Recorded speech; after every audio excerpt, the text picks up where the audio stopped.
তো এখানে বলছে কায়রোর আড্ডা বাজলে সেটা করে না, তাতে কি বলে যে তাদের নাকি গিন্নিরা একটু বিরক্ত হয় যে অনেকক্ষণ ধরে কর্তাদের খালি আড্ডা চলেই চলেছে আর আমরা খালি খাবারের যোগান দিয়েই চলেছি। তিনি যেখানে থাকেন মিশরে গিয়ে তিনি হয়তো কোথাও একটা ছিলেন।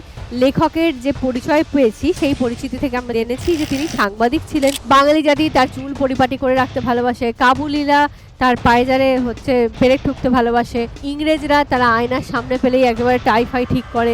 বলছে হ্যাঁ হ্যাঁ হ্যাঁ, আমি চোখ বন্ধ করে ভাবলুম শ্রী রামকৃষ্ণদেব, রবীন্দ্রনাথ, নজরুল ইসলাম বাঙালি, কিন্তু কই কখনো তো এত গর্ব অনুভব করিনি যে আমিও Bangali. Hello class 11, welcome again. PW বাংলায় তোমাদেরকে আবারও স্বাগত, এবং তার সাথে সাথে তোমাদের সমস্ত সিলেবাসের একেবারে লাস্ট যে প্রবন্ধটা সেটা নিয়ে আজকে আমি হাজির হয়েছি, আড্ডা প্রবন্ধ।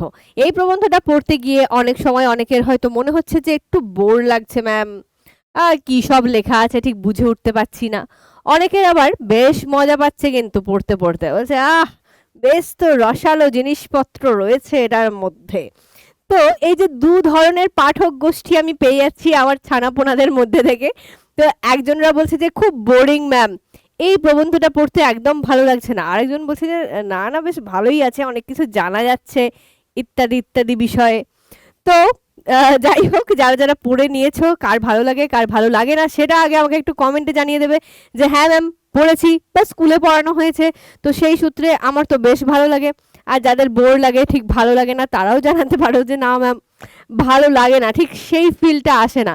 বাকি প্রবন্ধগুলো পড়ে যেটা ভালো লেগেছে, বা 25শে বৈশাখের মতো একটা সুন্দর প্রবন্ধ সেটা পড়েও যেমন লেগেছে, এটা ঠিক ততটা ভালো লাগেনি।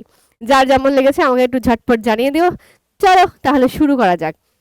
তো first of all hello everyone, আমি তোমাদের স্নেহা ম্যাম। তোমাদের জন্য প্রত্যেক উইকে আমরা একটা করে ক্লাস নিয়ে আসি এবং তোমরা সারা বছর আমাকে দেখে থাকো বাংলা পড়ানোর ক্ষেত্রে। তো যারা যারা পিডব্লিউ অ্যাপ এখনো ডাউনলোড করোনি তারা ডাউনলোড করে নাও। ডাউনলোড করে এখনই এই মুহূর্তে, আর কিন্তু বেশি দিন সময় নেই, কিছুদিন পরেই পরীক্ষা, তাই এই মুহূর্তে নিজেদেরকে পিডব্লিউ বাংলা ক্লাস 11 2025-26 এই ব্যাচেতে এনরোল করিয়ে নাও। এনরোল করলে ফ্রিতে তোমরা কিন্তু এই সমস্ত ক্লাসের নোটগুলো পেয়ে যাবে। তাই জন্য পরীক্ষার আগে ঝটপট একটু দেখে যাওয়ার জন্য নোটসগুলো, এটা কিন্তু খুব উপকারী। সেকেন্ডলি সেটা হচ্ছে যে পিডব্লিউ বাংলা হোয়াটসঅ্যাপ চ্যানেলে তোমরা যুক্ত থাকো।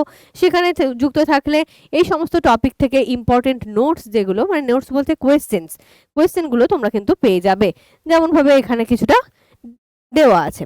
সেরকমই প্রত্যেকটা সাবজেক্টে তোমরা কিন্তু ইম্পর্টেন্ট কোয়েশ্চেন্স এই চ্যাপ্টার থেকে, যে চ্যাপ্টার পড়ানো হচ্ছে যেদিন, সেটা পেয়ে যাবে কোথায়? পিডব্লিউ বাংলা হোয়াটসঅ্যাপ চ্যানেলে। ঠিক, তাহলে এটা কিন্তু জয়েন করে নিও। আচ্ছা, বাই দ্য ওয়ে তোমাদের জন্য আর একটা বিষয়, সেটা হচ্ছে পিডব্লিউ বাংলা আর্টস একটা আছে আর নর্মালি পিডব্লিউ বাংলা একটা আছে। দুটোতেই জয়েন করে থাকতে পারো, কারণ হচ্ছে ওখানেও এরকম বিভিন্ন কোয়েশ্চেন্স দেওয়া হয়ে থাকে। সে আর্টস, কমার্স, সায়েন্স যে স্ট্রিমের স্টুডেন্টরাই দেখো না কেন, যে কোনো একটা হোয়াটসঅ্যাপ চ্যানেলে যুক্ত হয়ে থেকো, তাহলে তোমাদেরই লাভ, আর কিছুই না। চলো তাহলে পড়া যাক, প্রবন্ধটা পাঠ করা যাক এবং আস্তে আস্তে করে বিষয়গুলো বলা যাক। তার আগে আমি একটু ছোট্ট করে এই প্রবন্ধটার বিষয়ে বলে রাখি, সেটা হচ্ছে আড্ডা। আড্ডা জিনিসটা বললেই আমরা কি ভাবি? ওহ খুব তো আড্ডা দিচ্ছিস, হ্যাঁ পড়াশোনা নেই নাকি? হ্যাঁ, মানে কি অবসর সময়ের কিছুটা বিনোদন, তাই তো? ধরো পরীক্ষা হয়ে গেল, তারপরে কিছুটা অবসর সময় পাবে, তখন একটু বন্ধু বান্ধবদের নিয়ে একদিন আড্ডা বসলো। এই হচ্ছে আড্ডা, একটা অবসর সময়ের বিনোদন। তাহলে আড্ডাতে কি থাকে? যদি আমরা মেয়েরা বলি আড্ডাতে বেশ গসিপ থাকে, আমাদের কিছু কিছু নিজেদের পার্সোনাল গল্প, কিছু কিছু হয়তো অন্য কোনো বান্ধবীদের গল্প ইত্যাদি কিন্তু মেয়েদের গসিপের মধ্যে থাকে, আড্ডার মধ্যে থাকে। তার সাথে থাকে একটুখানি চা, স্ন্যাক্স, কফি ইত্যাদি খাওয়া দাওয়ার ব্যাপার। যদি বলি ছেলেদের আড্ডার মধ্যে কি থাকে, ছেলেদের আড্ডার মধ্যে থাকে দু ধরনের বিষয়। এক নম্বর আড্ডা হয় যেখানে যেমন সাহিত্যিক সম্মেলন টাইপের হয় না, অনেক ধরো বিশিষ্ট কোনো ব্যক্তিরা তারা বসে একটা আড্ডা দিচ্ছে, এ একটা সাহিত্যের বিষয় বললো, ও একটা বিজ্ঞানের বিষয় বললো ইত্যাদি বলে একটা আড্ডা হয়। আর একটা আড্ডা হয় যেটাকে একেবারেই প্রথাগত আড্ডাই বলা যায়, মানে আড্ডাবাজ যেমন ভাবে আমরা খারাপ অর্থে ইউজ করি, অর্থাৎ যে বড্ড আড্ডাবাজ হয়েছিস, একেবারে ভালো ছেলে নয় তুই, এই যে অর্থে আমি বললাম, সেই রকম অর্থে যেটাকে বলা হয় সেটা হচ্ছে আড্ডা। আমরা আমাদের প্রবন্ধে অনেকটা সেই রকম আড্ডাটাই দেখব। তবে হ্যাঁ, টিচার হিসেবে প্রথমেই আমি একটা ওয়ার্নিং দিয়ে দিতে চাই একেবারে ক্লাস শুরুর আগেই, সেটা হচ্ছে এই প্রবন্ধের মধ্যে অনেক মাদক দ্রব্যের কথা, নেশার জাতীয় দ্রব্যের কথা বলা আছে। তো আমি অবশ্যই বলবো যে কেউ এই সমস্ত বিষয়গুলোকে সিরিয়াসলি নেবে না, পাঠ্যে আছে তাই জন্য পড়বে, এবং এইগুলো নিজের লাইফে তো কখনোই আসতে দেবে না, ঢুকতেই দেবে না। নিজের শরীরকে সুস্থ রাখবে, ভালো রাখবে। বেশ, চলো তাহলে শুরু করা যাক। আড্ডা সম্বন্ধে সম্প্রতি কয়েকটি উত্তম উত্তম লেখা বাংলায় বেরোনোর পর ইংরেজিতেও দেখলাম আড্ডা হামলা চালিয়েছে। তাহলে কি বলছে, আড্ডা সম্বন্ধে নাকি বাংলায় লেখা বেরিয়েছে। তাহলে আমরা তো সৈয়দ মুস্তাফা আলী পড়ছি, তাহলে তার আগেও কেউ না কেউ লেখা লিখেছে, ঠিক? তাহলে বাংলায় চলার পর তারপরে দেখছি ইংরেজিতেও আড্ডা হামলা চালিয়েছে, অর্থাৎ ইংরেজি ভাষাতেও আড্ডা সম্বন্ধে কোনো না কোনো প্রবন্ধ বেরোচ্ছে। চণ্ডীমণ্ডপের ভরচাজ এবং জমিদার হাভেলির মৌলভী যেন হঠাৎ কোট পাতলুন কামিজ পরে গট গট করে স্টেটসম্যান অফিসে ঢুকলেন। আমার তাতে আনন্দই হলো। কি বলছেন এখানটা লেখক একটু মজা করে বলছেন, চণ্ডীমণ্ডপের ভরচাজ মশাই, মানে চণ্ডীমণ্ডপে যে সমস্ত পুরোহিত থাকে সেই ভরচাজ মশাই, আর জমিদার হাভেলির যে মৌলভী থাকেন অর্থাৎ মুসলিম, তো সেই মুসলিম সমাজের এবং হিন্দু সমাজের দুটো সমাজকে তিনি ইন্ডিকেট করে বলছেন আর কি, যে সেই সমস্ত ব্রাহ্মণ জাতির যে সমস্ত ব্যাপার মানুষগুলো থাকে তারা যেন, অর্থাৎ তারা কি করে, তাদের যে ঐতিহ্যবাহী পোশাক সেগুলোই পরে থাকেন। অ্যাকচুয়ালি বলা হচ্ছে বলা হচ্ছে তাদেরকে কোট পাতলুন পরিয়ে বা কামিজ পরিয়ে নিয়ে আসলে যেমন হয় ঠিক যেন সেই রকমটা দেখা যাচ্ছে স্টেটসম্যান অফিসে। অর্থাৎ স্টেটসম্যান ইংরেজি পত্রিকা জানো, ইংরেজি পত্রিকা স্টেটসম্যান, তো সেখানে আর কি যেন ঢুকেছে এরকম মনে হচ্ছে। বেশ, আমার তাতে আনন্দই হলো, তাহলে লেখকের তাতে আনন্দই হয়েছে যে তাহলে বাংলার জিনিসপত্র ইংরেজিতেও প্রবেশ করছে, এটা ভালো লাগলো। কিন্তু এই সম্পর্কে একটি বিষয়ে আমার কিঞ্চিত বক্তব্য আছে। আড্ডাবাজরা বলতে চান বাংলার বাইরে নাকি আড্ডা নেই। কথাটা ঠিকও আবার ভুলও। যারা বাঙালি আড্ডাবাজ তারা বলছে বাংলার বাইরে নাকি সেরকম খুব একটা আড্ডা ফাড্ডা নেই। কথাটা কিছুটা ঠিক কিছুটা ভুল। এবার তার তুলনা দিয়ে তিনি নিবেদন করবেন যে কি অর্থে তিনি বলছেন। বলছেন সিন্ধু নদ উজিয়ে, উজিয়ে মানে উজাড় করে বা ছেকে, যেটা আমরা বলি, ঠিক আছে? তো উজিয়ে যে মাছ ধরা পড়ে তার নাম হচ্ছে পাল্লা। তাহলে সিন্ধু নদ উজাড় করে বা উজিয়ে যে মাছ ধরা পড়ছে তার নামটা হচ্ছে পাল্লা। অতি উপাদেয় মৎস্য, দারুণ সুন্দর খেতে একটা মাছ। নর্মদা উজ্জিয়ে ভরত শহরে যে মাছ ধরা পড়ে তার নাম হচ্ছে মদার। তাহলে এবার নর্মদা উজ্জিয়ে ওখানে গেল সিন্ধু নদ, এখানে নর্মদা নদী। নর্মদাকে উজাড় করে যে মাছ ধরা পড়ছে বা জাল ফেলে যেমন ভাবে বলে না যে পুরো ছেকে নিয়ে যে মাছ ধরা পড়ে সেটা হচ্ছে মদার, সেটাও উপাদেয় মৎস্য। আর গঙ্গা পদ্মা উজ্জিয়ে যে মাছ বাঙালিকে আকুল করে তোলে সে হচ্ছে ইলিশ। বলছে খোট্টা মুল্লুকে পৌঁছানোর পর তার নাম হয় হিলসা। খোট্টা মুল্লুক, এটাকে আবার বলেছেন যে মাফ কিজিয়ে, অর্থাৎ মোটামুটি এই বিহার উত্তরপ্রদেশ এই এলাকার কাছাকাছি মানুষদের একটুখানি মানে ঝাড়খণ্ডী বা বিহারি এই এই আশেপাশের মানুষদের ভাষাগুলো একটু কাঠখোট্টা ধরনের হয়, তো তাদের ভাষাটাকে অনেক সময় খোট্টা ভাষা বলা হয়, আর সেই ভাষা যারা বলে তাদেরকে খোট্টা বলা হয়। তো এটা অনেকটা হেয় করেই বলা হয়, খুব যে সুন্দর ভালোভাবে বলা হচ্ছে সেরকমটা নয়। অবশ্যই কারোর ভাষাকে তুমি কাঠখোট্টা বলছো বা হয়তো ভালো লাগছে না শুনতে সেরকম বলছো, তার মানে নিশ্চয়ই ভদ্রভাবে ভালো করে বলছো না, সেই মান সম্মান বোধটুকু নেই তার মধ্যে বলার মধ্যে। সেই জন্যই উনি বলে দিচ্ছেন যে মাফ কিজিয়ে, খোট্টা ভাষা বললাম মাফ কিজিয়ে, কিন্তু খোট্টা মূল্যকে পৌঁছানোর পর তার নাম হয়ে যায় হিলসা। তাহলে দেখো একই মাছ কখনো হচ্ছে পাল্লা, কখনো হচ্ছে মদার, কখনো হচ্ছে ইলিশ, কখনো হচ্ছে হিলসা, একটাই মাছের 4 রকম নাম পেলাম আমরা। বলছে উপযুক্ত সর্বমৎস্য একই বস্তু, সব মাছগুলো একই মাছ, দেশ ভেদে তার নাম ভিন্ন। তাহলে দেশ আলাদা হয়ে গেছে, মাছের নামটাও আলাদা হয়ে গেছে। তফাৎ মাত্র এইটুকু যে সর্ষে বাটা আর ফালি ফালি কাঁচা লঙ্কা দিয়ে আমরা যেরকম ইলিশ দেবীর পুজো দিই, বাদ বাকিরা ওরকম ধারা পারে না। অর্থাৎ আড্ডা বহু দেশেই আছে, শুধু আমাদের মতো তরিবত করে রসিয়ে রসিয়ে চাখতে চাখতে চাখতে তারা জানে না। ঠিক, এবার কি বলছেন যে তাহলে আড্ডা বহু দেশে আছে, আমাদের এই বাঙালিরা যেমন ভাবে ইলিশ যখন করে, সেই যে সর্ষে বাটা দিয়ে সর্ষের তেল দিয়ে ভাপা ইলিশ, সেই যে সর্ষে ইলিশ রান্নার যে ব্যাপারটা ফালি ফালি কাঁচা লঙ্কা দিয়ে, ওইটার মতো সুন্দর রান্না কেউ পারে না।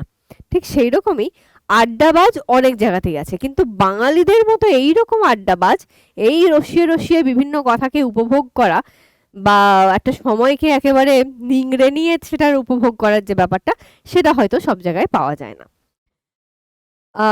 অপিচ মানে তবুও ভুললে চলবে না, সিন্ধিরা আমাদের সর্ষে ইলিশ খেয়ে নাক ছিটকে বলেন। এটা অপিচ মানে তবে, মানে আমরা বলি না তবে ভুললে চলবে না, বা তবুও ভুললে চলবে না, তবে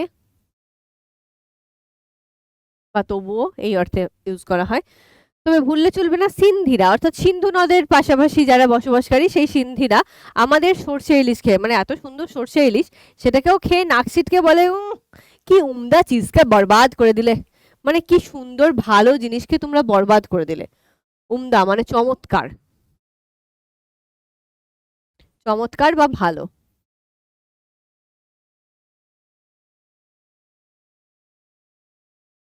ভৃগুকচ্ছের অর্থাৎ ভরচের মহাজনগণ সিন্ধির রান্নার পাল্লা খেয়ে আল্লাহ আল্লাহ বলে রোদন করেন। অর্থাৎ ভৃগুকচ্ছ বা ভরচ, যেটা বলেছে নর্মদা নদীর তীরে অবস্থিত, সেই গুজরাটের কাছাকাছি অঞ্চল, মানে গুজরাটেরই অঞ্চল একটা ভৃগুকচ্ছ। তো গুজরাটের ওই অঞ্চলের মহাজনগণ তারা কি করছে, সিন্ধিরা যে রান্না করছে পাল্লা, সেই পাল্লা খেয়ে নাকি আল্লাহ আল্লাহ বলে পালায়। অর্থাৎ পাল্লা যেভাবে তারা রান্না করে সেই রান্নাটা তাদের পছন্দ নয়। অর্থাৎ লেখক এগুলোর মধ্যে দিয়ে কি বোঝাতে চাইছেন? ম্যাম এত কি রান্না বান্না, আড্ডা তো আড্ডা হচ্ছিল, আবার এত রান্না টান্নার কেন চলে এলো? বিষয়টা লেখক এটা বোঝাতে চাইছেন যে যখন তোমাদের কাছে কোনো কিছু ধরো খাবার নিয়ে তুলনা করা হচ্ছে, একই জিনিস বিভিন্ন জায়গার মানুষ বিভিন্ন রকম ভাবে রান্না করে, তো তাহলে তোমার কাছে কোনটা গ্রহণযোগ্য? তুমি যেটা ছোট থেকে খেয়ে আসছো, তোমার মুখে যেটা ভালো লাগছে, সেটা যে অন্য দেশের লোকের ভালো লাগবে সেটা নাও লাগতে পারে। যেমন দেখো, আমরা ম্যাগি খাই, তাই তো? ম্যাগিকে আমরা কিভাবে খাই? বেশিরভাগ সময় ম্যাগি, অন্তত আমি আমার বাড়িতে যেভাবে খাই আমি সেইভাবে বলছি, ম্যাগি খাই আমি কিন্তু চাউমিনের মতো করে।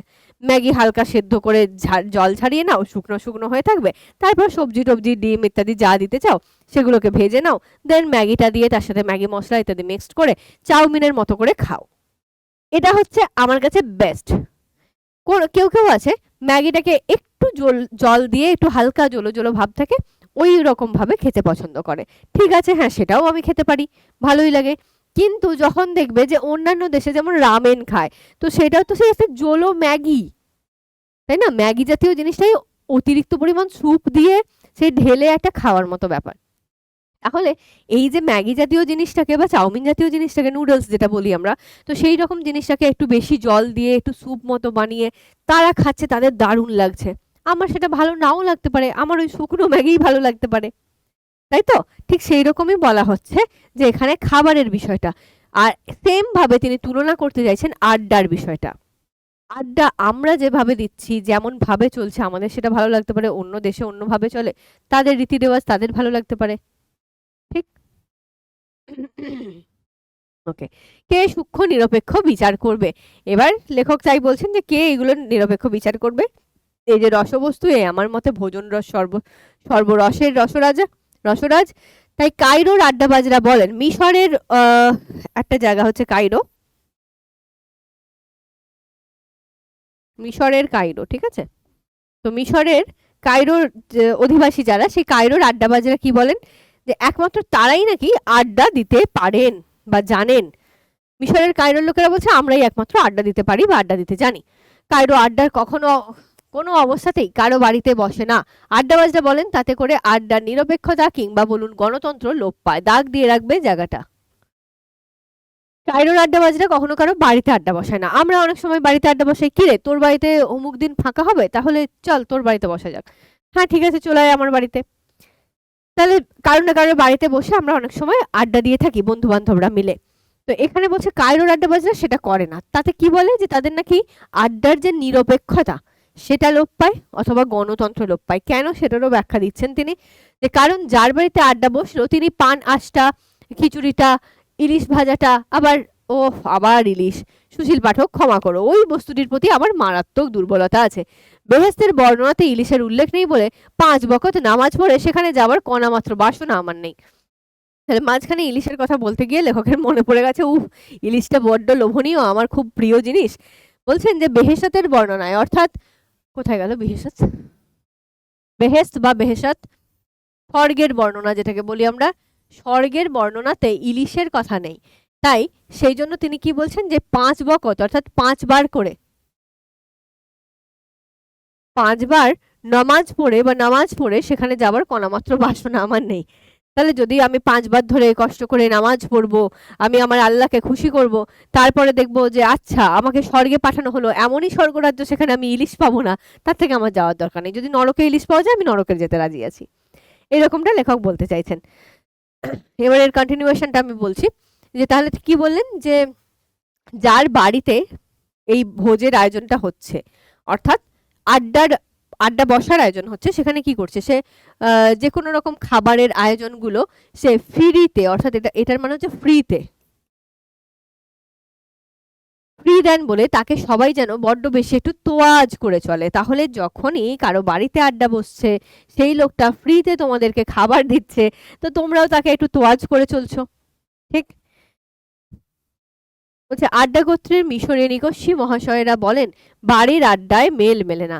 তাহলে আড্ডা গোত্রের মানে আড্ডাবাজ যারা, সেই গোত্রের মধ্যে বলছে মিশরী নিকষী মহাশয়, যারা মিশরীয় ব্রাহ্মণ, তারা বলেন, মানে নিকষী বলতে ব্রাহ্মণ ওই অর্থে নয়, এখানে এই অর্থে বলা হচ্ছে যে যারা মানে আড্ডাবাজদের মধ্যে শ্রেষ্ঠ, সেই রকম হিসেবে বলা হচ্ছে, যে তারা বলে যে বাড়ির আড্ডায় মেল মেলে না, অর্থাৎ বাড়িতে আড্ডা বসলে ঠিক যেন মানে সঠিক ভাবে আড্ডাটা দেওয়া যায় না, ঠিক যেন চলে না ব্যাপারটা, এইরকম। অপিচ বর্ষ কোনো কাফেতে যদি আড্ডা বসে, তবে সেখানে কেউ কেউ খয়ের খা বানাতে পারে না, যেন পুরীর মন্দির, জাতপাত নেই, সব ভাই সব বেরাদর। কি বলছেন, তাহলে যদি কোনো কাফেতে অর্থাৎ ক্যাফেতে আড্ডা বসে, তাহলে সেই ক্যাফেতে আড্ডা বসলে কি হবে, কেউ কাউকে খয়ের খা বানাতে পারে না। খয়ের খা বলতে তোয়াজকারী ব্যক্তি বা তোষামোদের ব্যক্তি, তোয়াজকারী ব্যক্তি মানে বলে না যে কারোর পা চেটে চলা, ওই ব্যাপারটা কাউকে বানানো যেতে পারে না। যেমন ভাবে পুরীর মন্দিরের কথা বলা হয়েছে, সেখানে জাতপাত নেই, সেখানে সবার মানে অবাধ প্রবেশাধিকার আছে, সবাই যেন ভাই সবাই বেরাদর। বেরাদর কথাটা দেখবে আমরা হিন্দিতে অনেক সময় পাই, যে बिरादरी के लोग तुम ये सब कर रहे हो, बिरादरी के लोग क्या कहेंगे। হিন্দি সিনেমা টিনেমা অনেক সময় ডায়লগ এরকম পাই। বেরাদার মানে ওই জ্ঞাতি গোষ্ঠী, আমাদের নিজেদের আর কি লোকজন যাদেরকে বলা হয় সেই রকমটাকে। আবার অনেকে বলেন এই যে বেরাদরটা, সেটা নাকি ইংলিশ শব্দ ব্রাদার, সেটাকেই লেখক বলেছেন বেরাদর। তো যাই হোক না কেন, আমরা ভাই ভাই সম্পর্কে, মানে বেরাদর বলতে যদি ব্রাদার বলি, ব্রাদার বলতেও ভাই ভাই সম্পর্ককে বোঝায়, আর বেরাদর বলতে যদি আমরা এটাকে ওই আরবি শব্দ বা এই ধরনের কোনো শব্দ হিসেবে দেখি, যেটা আমরা হিন্দিতে ইউজ করে থাকি, তো সেই বেরাদর বললেও তাহলে আমরা ওই যে কোনো আত্মীয় স্বজন বা যেটাকে বললাম জ্ঞাতি গোষ্ঠী, এই রকম হিসেবে ব্যবহার করলেও কাছাকাছি একই বোঝাচ্ছে, ঠিক? এবং সবচেয়ে বড় কথা, বাড়ির গিন্নি মুখ পোড়া মিনছেরা ওঠে না কেন, কখনো শুনিয়ে কখনো আভাসী ইঙ্গিতে জানিয়ে অকারণে অকালে আড্ডার গলায় ছুরি চালাতে পারেন না, ছুরি চালাতে হবে, আড্ডার গলায় ছুরি চালাতে পারেন না। তার চেয়ে দেখো দেখিনি দিব্যি ক্যাফেতে বসে ঘন্টার পর ঘন্টা কাটিয়ে দিচ্ছ, পছন্দ মাফিক মামলেট কাটলেট খাচ্ছ, আড্ডা জমজমাট ভরভরাট, কেউ বাড়ি যাওয়ার নামটি করছে না, কারো গিন্নি এসে উপস্থিত হবেন সে ভয়ও আর নেই, আর চাই কি, ঠিক? এই লাইনটা রাখ দেবে, অনেক সময় প্রশ্ন আসে যে সে ভয়ও আর নেই, কোন ভয়ের কথা বলা হয়েছে, আর চাই কি। তাহলে বলা হচ্ছে যে যদি বাড়িতে তুমি আড্ডা দাও তাহলে কি কি প্রবলেম হতে পারে। 1 নম্বর, যার বাড়িতে আড্ডা দিচ্ছ সে খাবারের সমস্ত আয়োজন করছে, তাই তাকে তোয়াজ করে চলা বা তোষামোদ করে চলার একটা বিষয় দেখা যায়। আর দ্বিতীয়ত হচ্ছে বাড়ির গিন্নিরা, তারা এসে বলবে যে ও এই পোড়ামুখো মিনসেগুলো ওঠে না কেন। এটা অ্যাকচুয়ালি পোড়ামুখো মিনসে বলতে যেমন আমরা মুখ পোড়া বলি, তো সেরকম পোড়ামুখো কথাটা একটু খারাপ অর্থে ইউজ করা হয়েছে। আর তার সাথে মিনসে বলতে পুরুষদের কথা বলা হয়, একটু বয়স্ক পুরুষ যারা তাদেরকে মিনসে বলা হতো। তো এখানেও অনেকটা মানে কথাটাকে একটু স্ল্যাং ল্যাঙ্গুয়েজ হিসেবেই নেওয়া হয়েছে, যে পোড়ামুখো মিনসে মানে খারাপ হিসেবেই বলা হচ্ছে, যে এইসব মুখ পোড়া লোকগুলো ওঠে না কেন, ঠিক এই অর্থে বলছে। তো গিন্নিরা একটু বিরক্ত হয় যে অনেকক্ষণ ধরে কর্তাদের খালি আড্ডা চলেই চলেছে আর আমরা খালি খাবারের যোগান দিয়েই চলেছি, স্বাভাবিক। তো সেই জন্য বলছে ক্যাফেতে আড্ডা দেওয়া সবচেয়ে ভালো। কেউ কারো বউ এখানে এসে ডিস্টার্ব করে না, ঘন্টার পর ঘন্টা থাকো, নিজের ইচ্ছা মতো খাবার দাবার অর্ডার দাও আর খাও। শতকরা 90 জন কায়রোবাসী আড্ডাবাজ এবং তার 10 আনা পরিমাণ অর্ধেক জীবন কাটায় ক্যাফেতে বসে আড্ডা মেরে। বলছে শতকরা 90 জন, মানে 100 জনের মধ্যে 90 জন কায়রোবাসী আড্ডাবাজ, তাদের মধ্যে 10 আনা, মানে 16 আনার মধ্যে 10 আনা, 16 আনার মধ্যে 10 আনা। তাহলে বুঝতেই পারছো অর্ধেকেরও বেশি এই পরিমাণ অর্ধেক জীবন কাটায় তাদের ক্যাফেতে বসে আড্ডা মেরে। ঠিক, আমাদের আড্ডা বস্তু ক্যাফে দ্য নীল বা নীলনদ ক্যাফেতে, দাগ দিয়ে রাখবে। লেখকদের আড্ডা বস্তু ক্যাফে দ্য নীল বা নীলনদ ক্যাফেতে। কফির দাম 6 পয়সা ফি পাত্তর, অর্থাৎ ফি পাত্তর মানে কিন্তু ফ্রি পাত্তর নয়, ফি পাত্তর মানে প্রতি পাত্র পিছু, মানে প্রত্যেকটা কাপ পিছু 6 পয়সা। কফির দাম 6 পয়সা ফি পাত্তর, অর্থাৎ প্রতি পাত্র বা কাপ পিছু। রাবড়ির মতো ঘন কিন্তু দুধ চাইলেই চিত্তির। বলছে রাবড়ির মতো ঘন একটা কফি, কিন্তু দুধ চাওয়া যাবে না। দুধ ওখানে কিন্তু চাইলেও তুমি পাবে না। দুধ চাইলেও চিত্তির বলতে দুধ চাইলেই মুশকিল, সেই অর্থে বলা হয়েছে। সবাই কালো কফি খায়, তাই দুধের কোনো ব্যবস্থা নেই, কিচ্ছু ঘাবড়াবেন না, দুদিনেই অভ্যাস হয়ে যাবে। কালো কফি খেলে গায়ের রং ভি ফর্সা হয়। তাহলে বলছে কালো কফি খেলে, ব্ল্যাক কফি খেলে নাকি গায়ের রঙও ফর্সা হয়।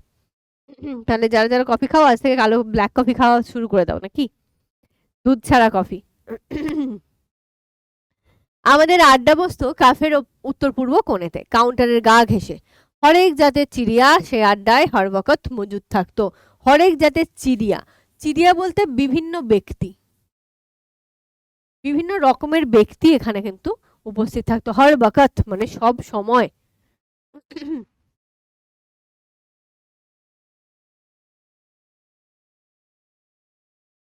রমজান বে আর সজ্জাদ এফেন্দি খাঁটি মিশরি মুসলমান। এখানটা ভালো করে নজর রাখবে, এই জায়গাটায় কিন্তু কারা কারা আড্ডা দিতে আসতেন লেখকদের সঙ্গে, তাদের একটা বৈশিষ্ট্য বা তারা কোন জাতের সেই রকম একটা বর্ণনা করা আছে। তো এই রমজান বে থেকে স্টার্ট এই বর্ণনাটা। রমজান বে একজনের লোক, সাজ্জাদ এফেন্দি একজনের লোক। এরা দুজন হচ্ছে খাঁটি মিশরীয় মুসলমান। ওয়াহাব আতিয়া কপ্ট খ্রিস্টান। ওয়াহাব আতিয়া বলে একজন আছেন, সে হচ্ছে কপ্ট খ্রিস্টান, অর্থাৎ খ্রিস্টানদের একটা জাতি, মানে একটা ভাগ হচ্ছে কপ্ট খ্রিস্টান, অর্থাৎ ততোধিক খাঁটি মিশরী। অর্থাৎ এরা তো খাঁটি মুসলমান মিশরী, ঠিক আছে, আর কপ্ট খ্রিস্টান মানে তার থেকেও বড় খাঁটি মিশরী, কারণ তাদের শরীরে রয়েছে ফেরাওদের রক্ত। মিশরীয় রাজাদেরকে ফেরাও বলা হয়, নিশ্চয়ই মনে আছে, ছোটবেলায় পড়েছো ইতিহাসে। তো সেই ফেরাওদের রক্ত আছে। জূর্ণ বলে একটা লোক আছে, সেই জূর্ণ সে কি ফরাসি, কিন্তু পুরুষ ধরে যে কায়রোর আবহাওয়া বিষাক্ত করছে কেউ জানে না। অর্থাৎ জূর্ণ সে ফরাসি লোক, কিন্তু বহুদিন ধরে সে কায়রোতে আছে এবং এখানকার আবহাওয়াকে বিষাক্ত করছে বলে লেখক ঠাট্টা করেছেন অবশ্যই। অতি উত্তম আরবি কবিতা লেখে আর সে কবিতার আসল বক্তব্য হচ্ছে, সে তলোয়ার চালিয়ে 2.5 ডজন বেদুইনকে ঘায়েল করে প্রিয়াকে উটের ওপর তুলে মরুভূমির দিগন্তে দিগন্তে হয়ে গেছে, এখানটা একটা গ হবে, দিগন্তে বিলীন হয়ে যাচ্ছে। যদিও আমরা সবাই জানতাম জূর্ণ যেটুকু মরুভূমি দেখেছে সে হচ্ছে পিরামিডে বেড়াতে গিয়ে, তাও জীবনে একবার মাত্র। যদিও পিরামিড কায়রো থেকে মাত্র 5 মাইল দূরে। উট কখনো চড়েনি, ট্রামের ঝাঁকুনিতেই বমি করে ফেলে। আর তলোয়ার, তাহলে এখানে একটা ঠাট্টা করে তার উদাহরণটা দেওয়া হলো। তাহলে কারা কারা আছে? রমজান বে, সাজ্জাদ এফেন্দি, ওয়াহাব আতিয়া, জূর্ণ, এদের 4 জনের কথা আমরা এখানে পেলাম। তবা তবা, মার্কোস জাতে গ্রিক। এবার মার্কোস বলে একজন আছে, সে হচ্ছে জাতে গ্রিক। বেশি নয়, কুল্লে 2500 বছর তারা মিশরে আছে। বলছি সর্বসাকুল্যে, যেটা আমরা বলি, কুল্লে বলতে মোট মিলিয়ে।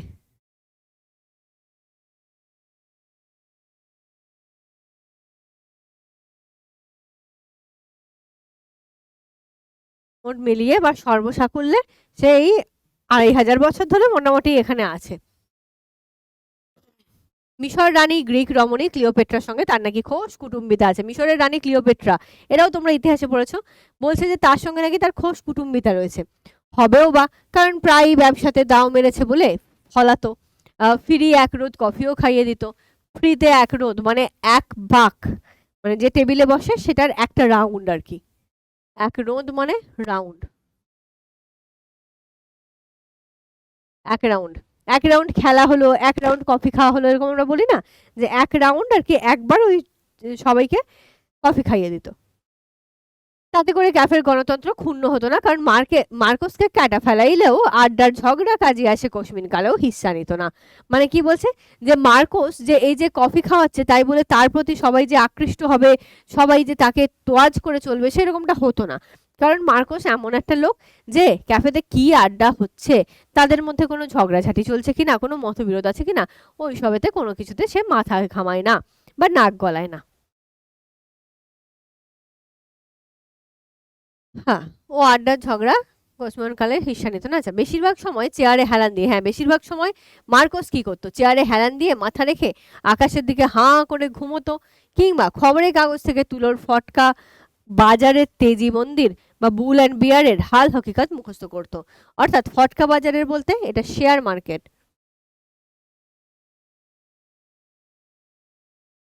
শেয়ার মার্কেট, শেয়ার মার্কেটের তেজি মন্দি মানে হচ্ছে ওঠা পড়া।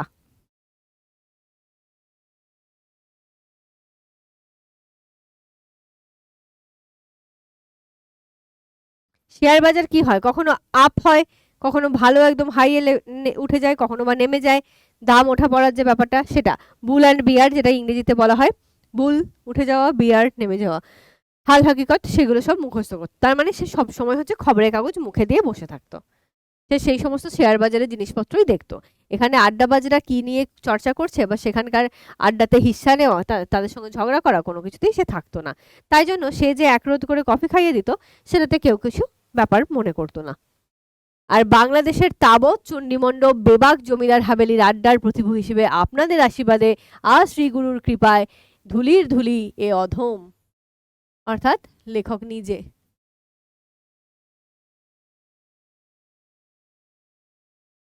তাহলে মোটামুটি এই 5-6 জনের পরিচয় আমরা জানতে পারলাম যারা সেখানে বসে আড্ডা দিত। আমার বাড়ির নিতান্ত গা ঘেঁষে বলে নিছক কাফি পানার মানে, ও সরি, আমার বাড়ির নিতান্ত গা ঘেঁষে বলে, অর্থাৎ যেখানে তিনি থাকেন তার অনেকটা কাছাকাছি গা ঘেঁষে বলে কফি পানার্থে ওই ক্যাফেতে আমি রোজ সকাল সন্ধ্যা যেতুম। বিদেশ বিভুঁই, কাউকে বড় একটা চিনি নে, ছন্নের মতো হেথা হেথা ঘুরে বেড়াই, আর দেশ ভ্রমণ যে কি রকম পীড়াদায়ক প্রতিষ্ঠান সেই সম্বন্ধে একখানা প্রামাণিক কেতাব লিখবো বলে মনে মনে পায়তারা কষি। এমন সময় হঠাৎ খেয়াল গেল কাফের কোণে আড্ডাটির দিকে। লক্ষ্য করিনি যে কফি পানটা ওদের নিতান্তই গৌণকর্ম, ওরা আসলে আড্ডাবাজ। দাগ দেবে জায়গাটায়। তাহলে এখানটায় লেখক কি বললেন, যে তিনি যেখানে থাকেন মিশরে গিয়ে তিনি হয়তো কোথাও একটা ছিলেন। যেমন আমরা কিন্তু লেখকের যে পরিচয় পেয়েছি সেই পরিচিতি থেকে আমরা জেনেছি যে তিনি সাংবাদিক ছিলেন, তিনি ভ্রামণিক ছিলেন, তিনি বহুভাষিক ছিলেন, বিভিন্ন জায়গায় ভ্রমণ করতেন, সংবাদ তিনি সংকলন করতেন বা সংবাদ আহরণ করতে যেতেন, আর তার সাথে সাথে বহুভাষিক ছিলেন, সেই জন্য তিনি কিন্তু বিভিন্ন জায়গায় ঘুরে বেরিয়েছেন। তো সেই সূত্রে তিনি হয়তো মিশরে গিয়ে কিছুদিন ছিলেন, এবং যেখানে ছিলেন সেখান থেকে এই ক্যাফেটা কাছে ছিল। তাই বিদেশ বিভুঁই, কাউকে কিছু চিনি না, যাই ক্যাফেতে গিয়ে একটু আড্ডা দিয়ে আসি, সেই সূত্রে তিনি ক্যাফেতে আড্ডা দিতে যেতেন। এবং সেখানে গিয়ে দেখেছিলেন যে ওই উত্তর পূর্ব কোণের টেবিলে বসে কিছু লোক আড্ডা দিচ্ছে। সেখানে কফি খাওয়াটা তাদের গৌণকর্ম। কফিটা জাস্ট খেতে হয়, খাচ্ছি, আড্ডাটা দেবো কি জন্য, এখানে বসার জন্য তো একটা টেবিলের দরকার। আর সেখানে স্বাভাবিকভাবে টেবিল অকুপাই করে তুমি বেশিক্ষণ বসে থাকতে পারবে না, কিছু না কিছু খাবার তোমাকে অর্ডার দিতে হবে। সেই জন্যই আর কি খাওয়া, আসল কাজ হচ্ছে আড্ডা দেওয়া। আম্মু যে আড্ডাবাজ সে তত্ত্বটা ওদের মনে ঝিলিক দিয়ে গেল। আম্মু বলতে আমিও।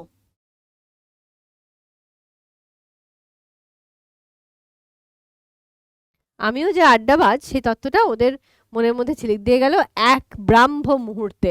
কেন ব্রাহ্ম মুহূর্ত বলা হয়েছে? ব্রাহ্ম মুহূর্ত আমরা সেটাকে বলি যে যখন হচ্ছে বিশেষ মুহূর্ত, ঠিক। ব্রাহ্ম মুহূর্ত বলতে বিশেষ মুহূর্তকে বোঝায়। অর্থাৎ আমিও তাদের দিকে দেখেছি, সেও আমার দিকে দেখেছে, দেখে কিন্তু বুঝতে পেরে গেছে এই লোকটা আড্ডাবাজ, আমাদের মতোই লোক, আমাদের দলের লোক। সেই জন্য বলছে ব্রাহ্ম মুহূর্ত। কি বলছেন? সে মহালগনের বর্ণনা আমি আর কি দেব?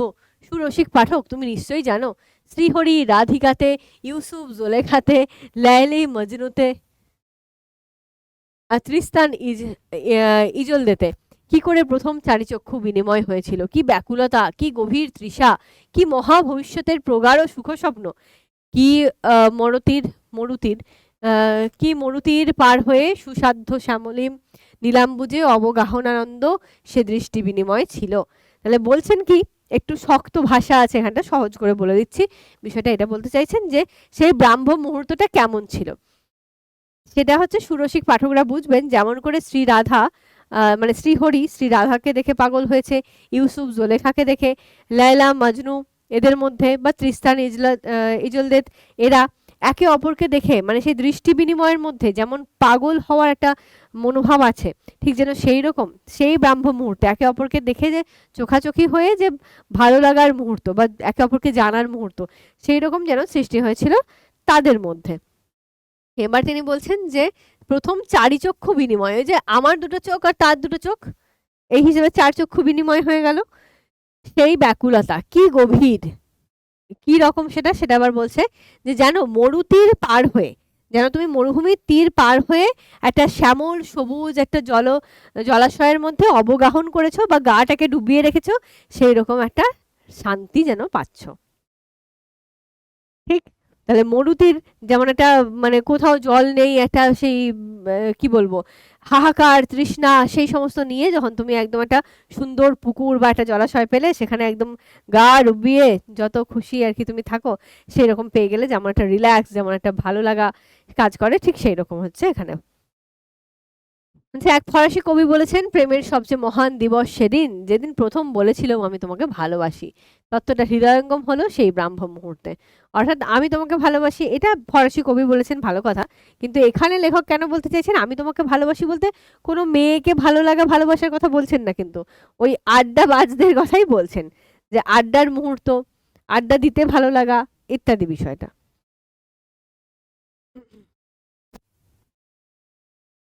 তাবা তুলসী গঙ্গা জল নিয়ে আসুন, স্পর্শ করে বলবো তিনি লহমাও লাগেনি, এই ব্রাত্যের উপনয়ন হয়ে গেল। অর্থাৎ কি বলছেন যে তাবা তুলসী গঙ্গা জল, তিনটে জিনিস হচ্ছে আমাদের হিন্দু ধর্মের জন্য বলা হয় যে খুব কি বলবো এটাকে মঙ্গলময় মানা হয়। তাবা তুলসী গঙ্গা জল, তাবা বলতে অনেক সময় তামাকে বোঝায়, আবার আরেকটা ব্যাখ্যা আছে সেটা হচ্ছে যে ওই তুলসী জাতীয় ওই একটা স্বর্গীয় গাছ নাকি তাবা। তো যাই হোক, আমি যদি তামা তুলসী সেটাও বলি, যাই হোক এই তিনটে জিনিস হচ্ছে তাবা তুলসী গঙ্গা জল, তিনটে জিনিস যেটা হচ্ছে মঙ্গলময় জিনিস। সেগুলো নিয়ে বলছে যে একটা ব্রাহ্মণ ছেলের যেমন উপনয়ন হয় অর্থাৎ পৈতে হয়, ঠিক সেই রকমই যেন এক রহমাও লাগেনি, একটু মুহূর্তও খরচ করতে হয়নি এই ব্রাত্যের, অর্থাৎ নিজেকে তিনি ব্রাত্য বলছেন, এই ব্রাত্যের উপনয়ন হয়ে গেল। বেদ শাখা ঋষি সব স্থির করে গেলেন, সোজা বাংলায় বলে যাতে উঠে গেলুম, অমিয়া ছানিয়া নয়ন হানিয়া বললুম এক রোদ কফি। তারপরে বলছে যে আমি হচ্ছে নিজের মনকে স্থির করে, চোখ একদম স্থির করে বললাম যে এক রোদ কফি হয়ে যাক। তাহলে ব্যাপারটা এরকম হলো যে লেখকের দিকে ওই টেবিল থেকে কেউ না কেউ তাকালো, এবার লেখক তাদের মধ্যে উঠে এলো, এসে তাদের সঙ্গে আড্ডায় মিলিত হলো এবং ওয়েটারকে অর্ডার দিল যে এক রোদ বা এক রাউন্ড কফি হয়ে যাক, যেহেতু প্রথম এসেছেন তিনি মানে তাদের দলেতে। আড্ডার মেম্বাররা একে অন্যের দিকে তাকিয়ে পরিতোষে স্মিত হাসি বিকশিত করলেন। ভাবখানা ভুল লোককে বাছা হয়নি, ভাবখানা কি তাদের, যে ভুল লোককে বাছা হয়নি, একদম পারফেক্ট তাদের জন্য। কাফের ছোকরাটা পর্যন্ত ব্যাপারটা বুঝে গিয়েছে, আমার ছন্ন ছাড়া ভাবটা তার চোখে বহু পূর্বেই ধরা পড়েছিল। পূর্বে এরপর দাঁড়িয়ে হয়ে গেছে, বহু পূর্বেই ধরা পড়েছিল। রোদ পরিবেশন করার সময় নীলনদ ডেল্টার মতো মুখ হাঁ করে হেসে আমি যে অতিশয় যে সুপারিশ ভদ্রলোক অর্থাৎ জোর টিপস দিই সে কথাটা বলে আড্ডার সামনে আমার কেস রেকমেন্ড করলো। অর্থাৎ সেই যে ক্যাফের যে ছেলেটা ছিল, যে ছেলেটা ধরো ওয়েটার টাইপের যে যাদেরকে বলি আমরা, তারা সে কফি দিতে এসে সে কি করলো, নীলনদ ডেল্টার মতো অর্থাৎ নীলনদের যে বদ্বীপ হয় তার মতো, নীলনদের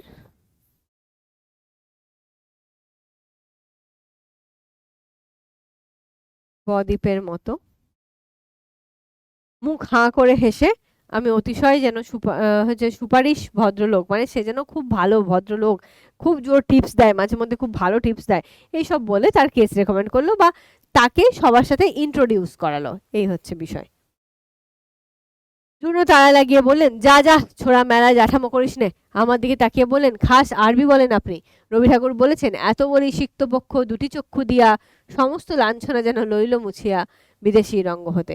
ঠিক সেই ধরনের আমার দিকে তাকিয়ে জুনো যেন আমার প্রবাস লাঞ্ছনা এক থাবড়ায় ঝেড়ে ফেললেন আমার অঙ্গ থেকে।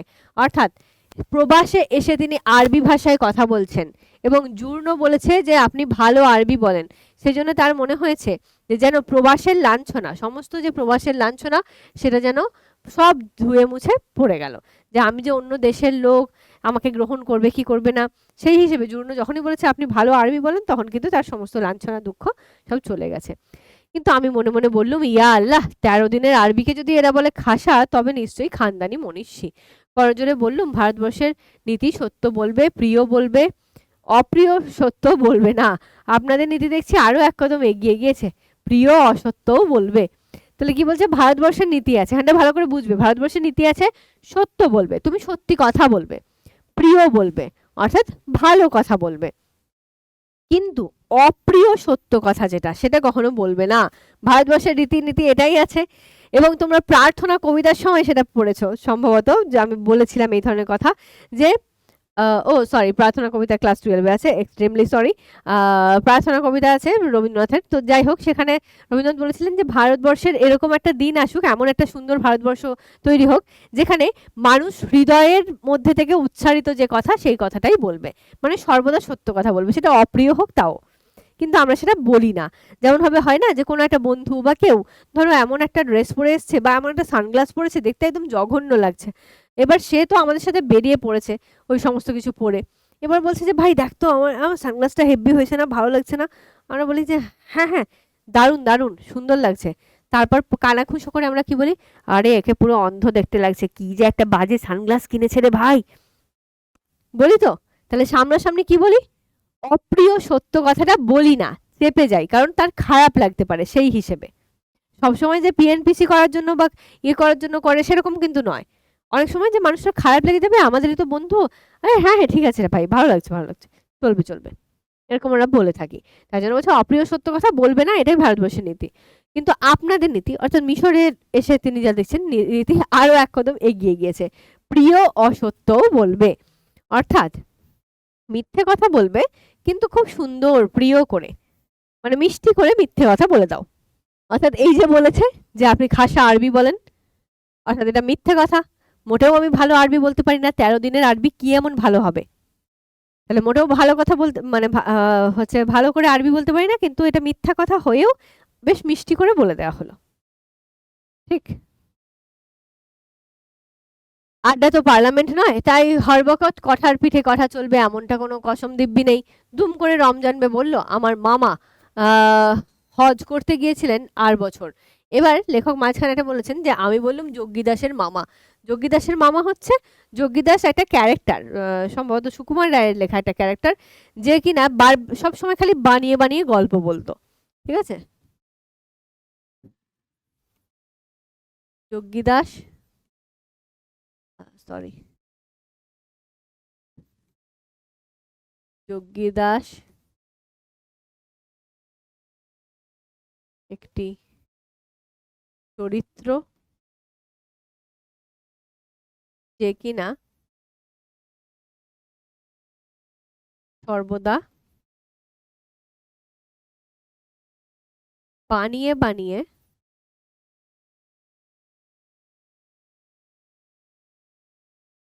গল্প বলতো, মানে মিথ্যা গল্প আর কি, হয় না, যে আমি এই করেছি আমি সেই করেছি, এখানে গেছি সেখানে গেছি, এগুলো সবই মিথ্যা, সেরকম। তো হজ করতে গিয়েছিলেন এরকম বলেছে। সেখানে জন কয়েক ভারতীয়র সঙ্গে তার আলাপ হয়, তারা নাকি 5 ওয়াক্ত নামাজ পড়ে, বাদবাকি তামাম দিন রাত্রি এক চায়ের দোকানে বসে কিচির মিচির করে। তারা নাকি কোন এক প্রদেশের বিঙ্গালা না বাঙ্গিলা কি যেন, আমার ঠিক মনে নেই, সে আর বাংলাটা বলতে পারছে না, সে বিঙ্গালা বাঙ্গিলা এইসব করছে, তার নিজের ভাষায় ইং বিং বলছে। এবার উৎসাহে উত্তেজনায় ফেটে গিয়ে চৌচির হয়ে আমি শুধালাম, বাঙ্গালা? আমি বাঙালি ভাই, এবার তুমি বাঙালিটাকে বা বাঙ্গালাটাকে ঠিকঠাক ভাবে বলতে পারছো না, তুমি উল্টো পাল্টা বিঙ্গলা বুঙ্গলা করছো, তাহলে স্বাভাবিকভাবেই বাঙালি হয়ে সে চটে গেছে, রেগে যাচ্ছে, একটা উত্তেজনা নিয়ে ফেটে পড়ে বলছে বাঙ্গালা, বাংলা। বলছে হ্যাঁ হ্যাঁ হ্যাঁ। আমি চোখ বন্ধ করে ভাবলুম শ্রী রামকৃষ্ণদেব, রবীন্দ্রনাথ, নজরুল ইসলাম বাঙালি, কিন্তু কই কখনো তো এত গর্ব অনুভব করিনি যে আমিও বাঙালি। এই যে নমস্য মহাজনেরা মক্কা শহরে আড্ডাবাজ হিসেবে নাম করতে পেরেছেন, নিশ্চয়ই বিস্তর মাথার ঘাম পায়ে ফেলে তারা আলবাত শ্রীহট্ট, নোয়াখালী, চাটগা, কাছাড়ের বাঙালি খালাসি, পশ্চিমবঙ্গের কলকাতা নগরীর উপকণ্ঠে খিদিরপুরের আড্ডা মারতে শেখে, হেলায় মক্কা করিলা জয়। অর্থাৎ এখানে বলছে যে সমস্ত লোকেরা যারা হচ্ছে এই মক্কায় গিয়েছিল এবং এই রমজান বের মামার সঙ্গে সেখানে দেখা হয়েছিল, সেই সমস্ত লোকেরা এই সমস্ত জায়গায় হয়তো আড্ডা মারে, সেখানকার আড্ডাবাজ, তারা যেন হেলায় মক্কা জয় করলো। এটা জাস্ট একটা প্রবাদ আছে যে হেলায় মক্কা করিল জয়, মানে কোনো বিশেষ কঠোর পরিশ্রম না করেই মক্কা জয় করে নিল, সেই রকমটা বলা হয়েছে যে সে সারাদিন আড্ডা দেয়, তা সত্ত্বেও মক্কা গিয়ে এই সমস্ত কথা বলে এসেছে। এবং বাঙালিরা যে আড্ডাবাজ সেই কথাটা এইরকম মিশরীয়দের মাথায় ঢুকিয়ে দিয়েছে। আস্তে আস্তে চেয়ার থেকে উঠে ডান হাতে বুকের ওপর রেখে মাথা নিচু করে অতিশয় সবিনয় কণ্ঠে বললুম আমি বাঙালি। তারপর সে আস্তে আস্তে উঠে, ভারতীয় সেটা না হয় জানে, কিন্তু বাঙালি সেটা তো জানে না, সেটা উঠে বলেছে আমি বাঙালি। ঠিক।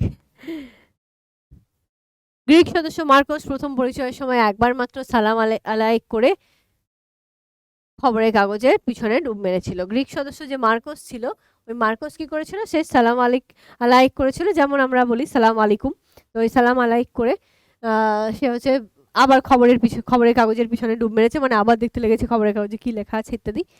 তার কানে কিছু যাচ্ছিল কিনা জানি না, আমি ভাবলাম রাশভারী লোক, হয়তো ভাবছেন নতুন মেম্বার হলেই তাকে নতুন জামাইয়ের মতো কাঁধে তুলে ধেই ধেই করে নাচতে হবে, এ কথা আড্ডার কনস্টিটিউশনের লেখা নেই। মুখের ওপর থেকে খবরের কাগজ ছড়িয়ে বললেন দাও মেরেছি, একটা শ্যাম্পেন হবে আমাদের নতুন মেম্বার। কাউন্টারের পিছনে দাঁড়িয়েছিল মালিক, তার দিকে তাকিয়ে বাঁ হাত গোল করে বোতল ধরার মুদ্রা দেখিয়ে ডান হাত দিয়ে দেখালেন ফোয়ারার জল লাফানোর মুদ্রা।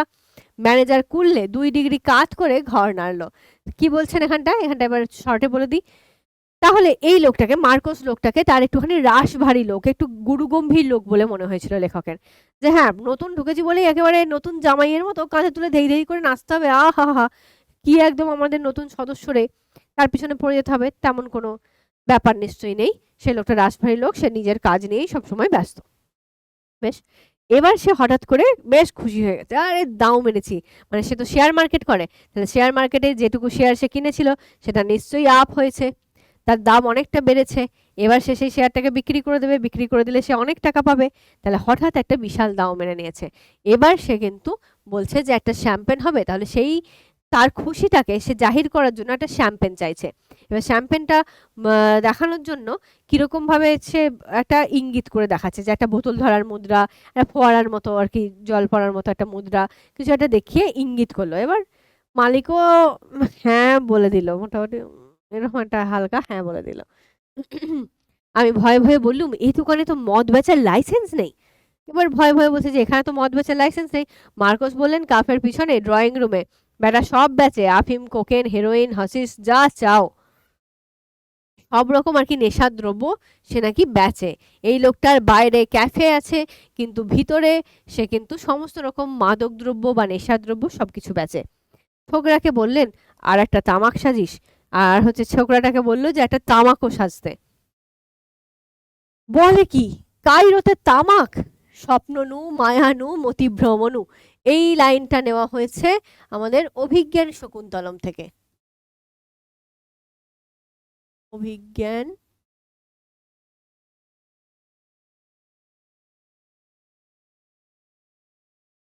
অভিজ্ঞান শকুন্তলমে যখন শকুন্তলা সে তার স্বামীর গৃহে যাচ্ছে এবং সে সেই আংটিটা কিন্তু শচীতীর্থে হারিয়ে এসেছে, যেটা তোমরা ক্লাস 9-এ ধীবর বৃত্তান্তে পড়ে এসেছো, যে সে তার আংটি হারিয়ে গেছিল, সে সেই অবস্থায় গেছে তার স্বামীর কাছে, তার স্বামী কিন্তু তাকে ভুলে গেছে, তাকে আর মনে নেই, কারণ দুর্বাসা মুনির অভিশাপ ছিল, জন্য সে ভুলে গিয়েছে। তখন এই শকুন্তলা সে ভাবছে যে তাহলে এই যে আমার স্বামীর সঙ্গে প্রথম যেদিন দেখা হয়েছিল, সেই প্রথম মিলনটা কেমন ছিল, সেটা কি স্বপ্ন ছিল, মায়া ছিল, নাকি আমারই মতিভ্রম। যে আমারই স্বামী, সে আমাকে গান্ধর্ব মতে বিবাহ করলো, আজ আমি সন্তান সম্ভবা, তো হচ্ছে সেই অবস্থায় সে আমাকে চিনতে পারছে না। তাহলে কি ছিল সেটা? আমাদের তাহলে প্রথম মিলনটা কেমন ছিল? স্বপ্ন ছিল, মায়া ছিল, নাকি মতিভ্রম ছিল? এবার এই লাইনটায় তিনি নিচ্ছেন যে কায়রোতে এসে তামাক পাওয়া যায়। ভারতবর্ষে তামাক সেবন করে, ঠিক আছে, হুঁকো টুকো খায়, তামাক খায়, যে কায়রোতে এসে তামাক পাবে সেটা তিনি ভাবতে পারেননি। তাই জন্য তিনি বলছেন যে এটা কি আমার কাছে স্বপ্ন, মায়া, না মতিভ্রম? উফ, তামাক পাবো। মানে অ্যাকচুয়ালি ব্যাপারটা খুবই জঘন্য, কিন্তু আমার টপিক হিসেবে বলতে হচ্ছে বিষয়টা। যে ধরো যারা মাদকদ্রব্য সেবন করেন, যারা নেশাদ্রব্য আর কি নেশা করেন আর কি যারা, তো সেই সমস্ত মানুষেরা স্বাভাবিকভাবেই কি করে, যে কোনো নেশার জিনিস পেলে সেটাতে খুব খুশি হয়ে ওঠে, তাই তো? সেই জন্য সে যে এখানে এসে পাবে, যেমন যারা খুব স্মোক করে, তো তাদের ওই স্মোক করার একটা নেশা থাকে। এবার কোনো একটা জায়গায় হয়তো সে হয়তো স্মোকিং এর জিনিসপত্র নিয়ে যায়নি, কিন্তু হঠাৎ করে কারোর কাছ থেকে পেলো, সে কিন্তু বিশাল খুশি হয়ে যায়। এরকম ব্যাপার থাকে, সেটাই এখানে বলা হয়েছে। বলছে দিব্যি ফর্সি হুঁকো এলো। ফর্সি হুঁকো এক ধরনের হুঁকোর কথা বলা হচ্ছে, মানে একটা কাইন্ড অফ হুঁকো, যেমন হয় না বিভিন্ন জাতের আর কি, বিভিন্ন রকমের ফর্সি হুঁকো এলো। তবে হনুমানের ল্যাজের মতো 3.5 গজি, দরবারি নল, আর সমস্ত জিনিসটার গঠন নয়, সমস্ত জিনিসটার গঠন কেমন একটা ভোঁতা ভোঁতা, জরির কাজ করা। আমাদের ফর্সি, আমাদের হয়ে গেছে, যে আমাদের ফর্সি যেমন হয় সেরকম নয়।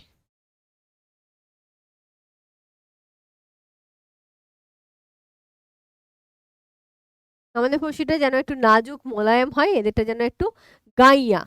আমাদের ফর্সির মতো ফর্সি এদেরটা নয়। মানে ফর্সি হুঁকো যেটা ভারতবর্ষে পাওয়া যায় সেটাকে বলা হচ্ছে। সেটার কি থাকে, লম্বা একটা পাইপ মতো থাকে, একটা নল মতো থাকে, ঠিক তো? তাহলে সেই জন্যই বলছে যে এখানকার যে ফর্সি হুঁকোটা দিয়েছে সেই হুঁকোটা ওই রকম নয়। হুঁকোর যেমন একটা লম্বা তার থাকে, দিয়ে ঘর ঘর করে টানে, সেই সব পুরোনো সিনেমা টিনেমাতে দেখা যায়, ওই ব্যাপারটা এখানে নেই, একটু ভোঁতা ভোঁতা রকমের, ছোটখাটো আর কি এটা। বলছে চিলেমটা দেখে ভক্তি হলো, ইয়া ডাবর পরিমাণ। ওটার যে চিলেমটা আছে, সেই চিলেমটা মানে যেখানটায় যে আগুন বা হচ্ছে মাদক দ্রব্যের জিনিসটা দেওয়া হয়, সেটা হচ্ছে ইয়া ডাবর পরিমাণ, মানে খুব বড়, খুব বড় পরিমাণ।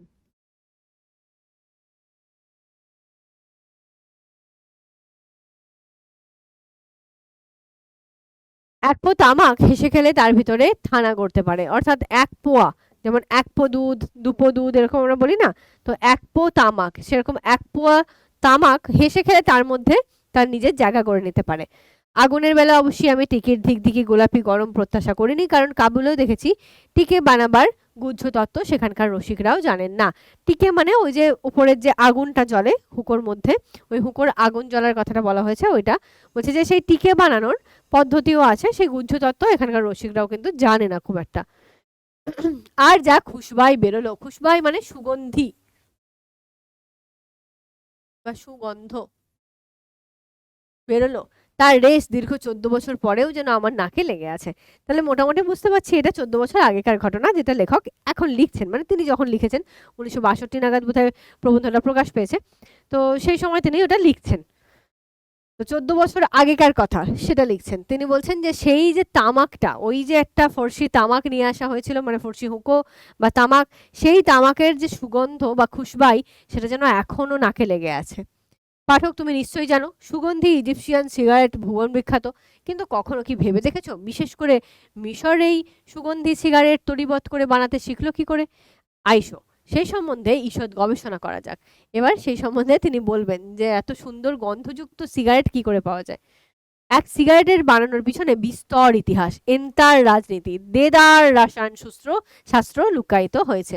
বলছে একটা সিগারেট বানানোর পিছনে, মানে এরকম সুগন্ধিযুক্ত খুশবাইযুক্ত যে সিগারেট, সেটা বানানোর পিছনে বিস্তর ইতিহাস আছে, রাজনীতি আছে, দেদার রসায়ন শাস্ত্র তার মধ্যে লুকিয়ে আছে। অর্থাৎ রাসায়নিক বিক্রিয়ার যে ব্যাপারগুলো, সেগুলো সঠিকভাবে না জানলে কোনোটাতে তো ঠিকঠাক বিষয় তৈরি করা যায় না, না?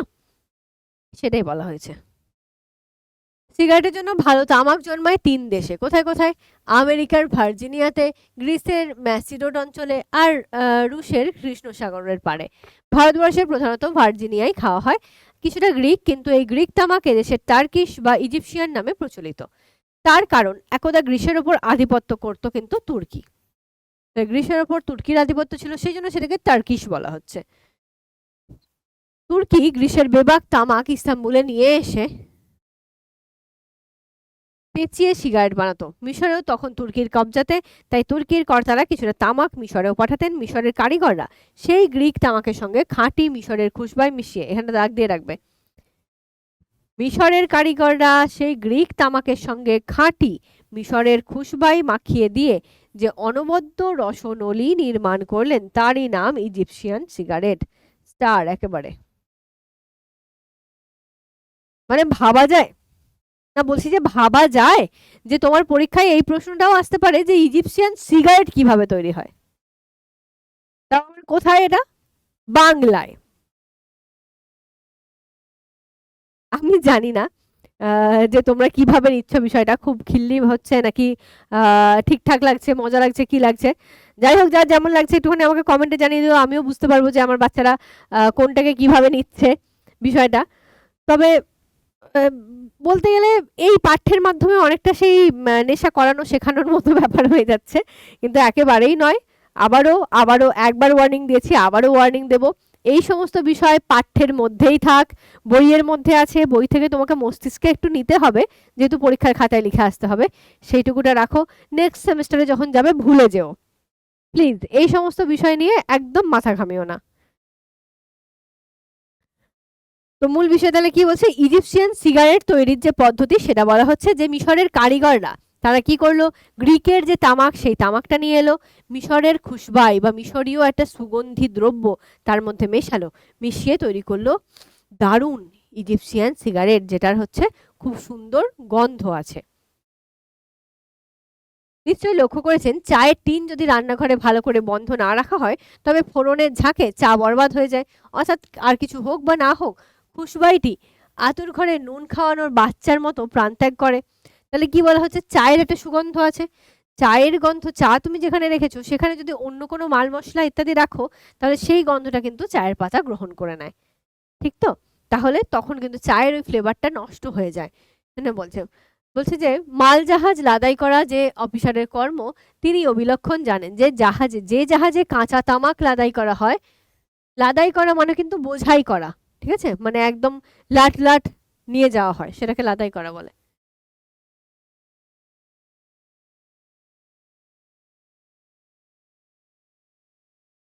বোঝাই করা। তাতে করে গন্ধওয়ালা অন্য কোনো মাল নেওয়া হয় না, পাছে তামাকের গন্ধ কিঞ্চিত স্বাদও কিন্তু নষ্ট হয়ে যায়। তাহলে এটা কিন্তু জানা জিনিস যে তামাক একটা পাতা, সেই পাতার একটা গন্ধ আছে, যেমন করে চা পাতার একটা গন্ধ আছে। সেইখানের মধ্যে অন্য কোনো যে কোনো সুগন্ধি দ্রব্য, যে কোনো মশলা জাতীয় জিনিসও তুমি যদি নিয়ে যাও তাহলে তার যে অ্যাকচুয়াল গন্ধটা ওই তামাক পাতার বা চা পাতার, তার গন্ধটা কিন্তু নষ্ট হয়ে যাবে। সেই জন্য যেখানে যেখানে কাঁচা তামাক নিয়ে আসা হয় সেখানে অন্য কোনো জিনিস কিন্তু তোলা হয় না। তাই তামাকের স্বাদ নষ্ট না করে সিগারেটকে খুশবাইয়ে মজানো অতীব কঠিন কর্ম, দাগ দিয়ে রাখবে। তামাকের স্বাদ নষ্ট না করে সিগারেটকে খুশবাইয়ে মজানো অতীব কঠিন কর্ম। সিগারেটে এক ফোঁটা ইউক্যালিপটাস তেল ঢেলে সেই সিগারেট ফুঁকে দেখুন, এক ফোঁটা তেল আস্ত সিগারেট একদম বরবাদ করে দিয়েছে। 5 বছরের বাচ্চাও সে সিগারেট না কেশে অনায়াসে ভসভস করে ফুঁকে দিতে পারে। বস্তুত বড্ড বেশি ভেজা সর্দি হলে অনেকে এই পদ্ধতিতে ইউক্যালিপটাস সেবন করে থাকেন, যারা সিগারেট সইতে পারেন না তারা পর্যন্ত। তাহলে কি বলছেন যে ইউক্যালিপটাস তেল, ইউক্যালিপটাস গাছের তেল জানো তো, ইউক্যালিপটাসের যে তেল সেই তেল যদি তুমি তামাকের মধ্যে মিশিয়ে দাও অর্থাৎ সিগারেটের মধ্যে, তাহলে নাকি সেই সিগারেটের যে ধোঁয়াটা সেটা মানে এমনই হয় সেটা একটা 5 বছরের বাচ্চাও নিতে পারবে। অর্থাৎ যারা নন স্মোকার, স্বাভাবিকভাবেই যারা নন স্মোকার তারা যদি স্মোক করতে যায় গলায় একটা ধক লাগতে পারে, কাশি আসতে পারে, যেমনটা আমরা বিভিন্ন সিনেমাতে বিভিন্ন ইয়েতে দেখে থাকি, টিভিতে বিভিন্ন সিরিয়াল বা যা হোক কিছুতে দেখে থাকি যে নন স্মোকার একজন কেউ স্মোক করতে যাচ্ছে তার কিন্তু কাশি এসে যাচ্ছে। কিন্তু লেখক বলছেন যে যদি সেটা এরকম ইউক্যালিপটাস তেল দিয়ে দেওয়া হয় তাহলে নাকি একটা বাচ্চাও সেই সিগারেটকে খেয়ে নিতে পারবে। আসলে কি হয় যে তার মধ্যে তামাকের যে ব্যাপারটা থাকে সেইটা নষ্ট হয়ে যায়, ঠিক? বরঞ্চ এমন গুণী আছেন যিনি অ্যাটম বমের মাল মশলা মেশানোর হার হদ্দ হাল হাকিকত জানেন, কিন্তু তামাকের সঙ্গে খুশবাই তার পিছনে রয়েছে গুরুতর রহস্যাবৃত ইন্দ্রজাল। এবার বলছে যে তাহলে তামাকের সঙ্গে খুশবাই মেশানো ভীষণ কঠিন কর্ম। তাই কিচ্ছু বাড়িয়ে বলছি না, অজন্তার দেওয়াল এবং ছবির রং কোন কোন মশলা দিয়ে বানানো হয়েছিল, পাঠান যুগের পাথরে পাথরে জোড়া দেবার জন্য কি মাল কোন পরিমাণে লাগানো হয়েছিল, আমরা সে তত্ত্বগুলো মাথা খুঁড়েও বের করতে পারিনি। তাহলে এই সমস্ত ঐতিহাসিক জিনিসপত্র কিন্তু আমরা জানি না যে কি দিয়ে বানানো হয়েছে। এমনকি পারেনি বিশ্ব সংসার বের করতে কি কৌশলে কি মশলা দিয়ে মিশরীরা তার মমিগুলোকে পচার থেকে রক্ষা করেছিল বা বাঁচিয়েছিল। তাহলে বলছে যে এই যে আমরা ইতিহাসে যে সমস্ত জিনিস পড়ি, পাঠান যুগে, মুঘল যুগে বা যাই হোক, মিশরীয়রা তাদের মমিগুলোকে কিভাবে রেখে দিত, এই সমস্ত জিনিসগুলো কিন্তু কোন কৌশলে কোন কোন রাসায়নিক দ্রব্য এর মধ্যে মিশিয়ে রাখা হতো সেটা আমরা কিন্তু একেবারেই জানতে পারতাম না, বুঝতেও পারি না, জানতেও পারি না। স্বীকার করি মিশরীরাই সে কায়দা একদিন ভুলে মেরে দিয়েছে। পাঠান মুঘল যুগে যেরকম আমাদের অনেকখানি রসায়নবিদ্যা অনাদরে লোপ পায়, তবু তো আমরা আজও মকরধ্বজ, চ্যবনপ্রাশ ইত্যাদি বানাতে পারি। ভেজাল তো শুরু হলো এই মাত্র সেদিন আমাদেরই চশমার সামনে। আমরা বলি যে আমাদের চোখের সামনে, লেখকেরা ঠাট্টা করে বলছেন,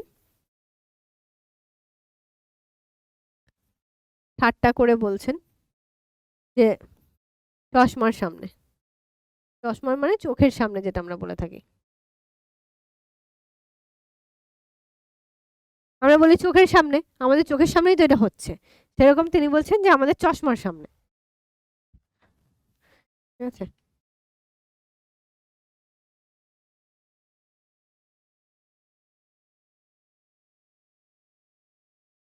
ওকে।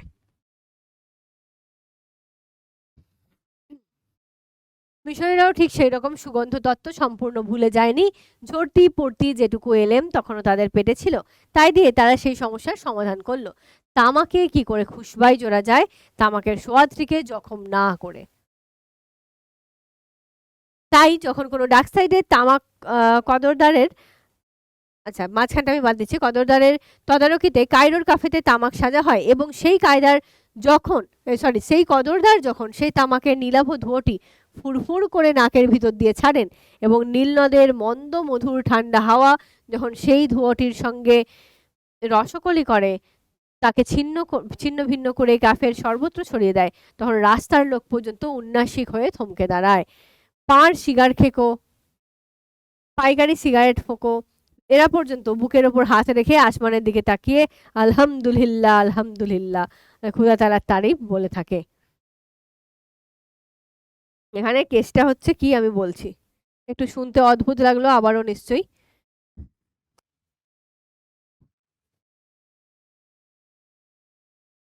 এখানটা কি বলা হচ্ছে, আচ্ছা মাঝখানটা একটুখানি বাদ দিয়েছিলাম।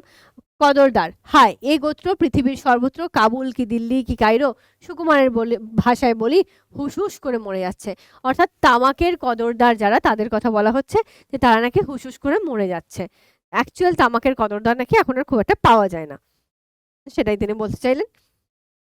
এবার গোটাটায় কি বলছেন, যে তামাকের যারা কদরদার তারা যদি এই রকম হচ্ছে খুশবাইয়ে মজানো যে ব্যাপারটা আর কি, সেই যে সিগারেটটা, সেটা যখন নীলনদ কাফেতে বসে কেউ হয়তো খাচ্ছে, তাহলে সেই সিগারেটটা কি হচ্ছে, ধোঁয়াটা ছাড়ছে, যে সিগারেটটা স্মোক করছে আর কি, সে স্মোক করে তার ওই ধোঁয়াটা সে ছাড়ছে।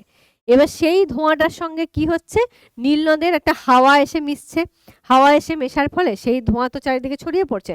যেমন দেখো, কথার কথা বলছি, রাস্তা দিয়ে হেঁটে যাচ্ছি, হেঁটে যেতে যেতে দেখছি সামনে একটা লোক বিড়ি খাচ্ছে কি সিগারেট খাচ্ছে, এবার তার যে ধোঁয়াটা যখনই হাওয়াতে পিছনের দিকে আসছে বা সাইডে আসছে, তখন আমাদের নাকে লাগছে, নাকে লাগতে কিন্তু আমরা নাক চেপে নিচ্ছি, কারণ আমরা নন স্মোকার, আমি স্মোক সহ্য করতে পারি না, আর ওই ধরনের গন্ধ এর সাথে গা গুলায়, মানে গন্ধটা নাকে লাগলেই গা গুলিয়ে ওঠে, একটা উৎকট লাগে।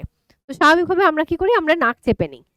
কিন্তু যারা সেইগুলো সেবন করে, যারা সেই সমস্ত বিষয়কে গ্রহণ করে, সেবন করে, তাদের কাছে ওই গন্ধটাই একেবারে আহা স্বর্গীয় গন্ধ মনে হবে। তার সাথে আবার একে তো মানে বিড়ি সিগারেটের নর্মাল গন্ধ যদি বলি সেটা খুবই জঘন্য উৎকট, এবার বলছে তার মধ্যে নাকি কিছু একটা খুশবাই বা সুগন্ধি দ্রব্য মেশানো আছে, সেটা নাকি এতটাই সুন্দর যে তার গন্ধ যখন অন্যান্য হচ্ছে নেশাখোর যারা যে সমস্ত লোকগুলা তাদের কাছে যখন যায় তখন তারা নাকি আলহামদুলিল্লাহ আলহামদুলিল্লাহ করে ওঠে।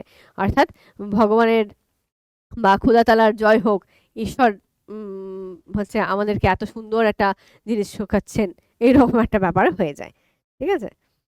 তো মানে যে খায় সে তো ঠিক আছে খায়, আর যারা আশেপাশে থাকে যেমন হচ্ছে প্যাসিভ স্মোকিং যাদের হয়ে যায় তাদের নাকি দারুণ লাগে ওই গন্ধটা।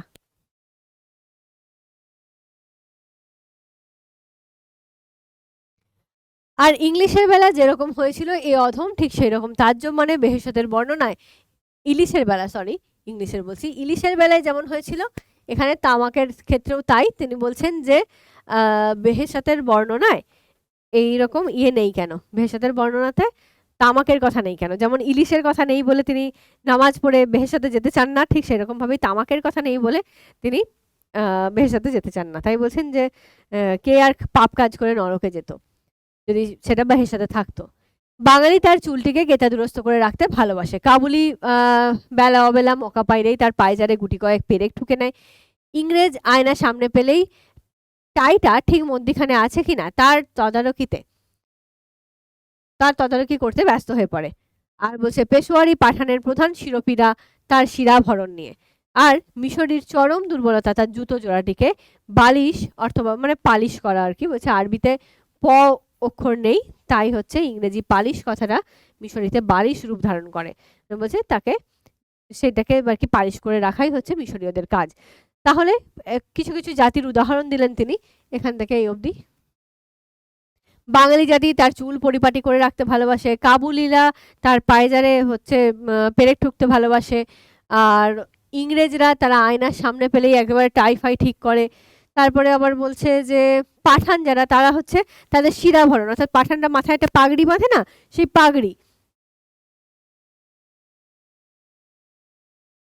পাগড়িটাকে ঠিক করে নেয়। আর মিশরীরা কি করে, জুতো পালিশ করতে ভালোবাসে, তাদের জুতো যেন সবসময় চাকাচাক থাকে সেটা ভালোবাসে। অতএব ক্যাফেতে ঢোকা মাত্রই ক্যাফের বুট পালিশ অর্থাৎ বুট পালিশ কারণেওয়ালা ছোকরা এসে আপনাকে সেলাম ঠুকবে, আপনি তাকে বিলক্ষণ চেনেন তাই দাঁত মুখ খিচিয়ে বলবেন যা যা যা যা। কথার অর্থ কি? আমরা তো সেই সব যখন কোনো রেল লাইনের ধারে বা কোথাও যাই দেখি যে কিছু ভিখারি ছোকরারা এসে হাত পা ধরে নেয়, ও দিদি বুঝে যাই যে আচ্ছা এরা হচ্ছে পয়সা চাইতে এসছে, আমরা বলি যা যা, তার মানে কি আমি দেবো না, যা চলে যা, সেই রকম হয়। এখানে আবার হচ্ছে অন্য কথা, বলছে যা যা মানে হচ্ছে আচ্ছা পালিশ কর, যা যা তুই তোর কাজ কর তাহলে, এই হিসেবে। সে ৩২খানা ঝকঝকে দাঁত দেখিয়ে আপনার বুথ পালিশ কর্মে নিযুক্ত হবে।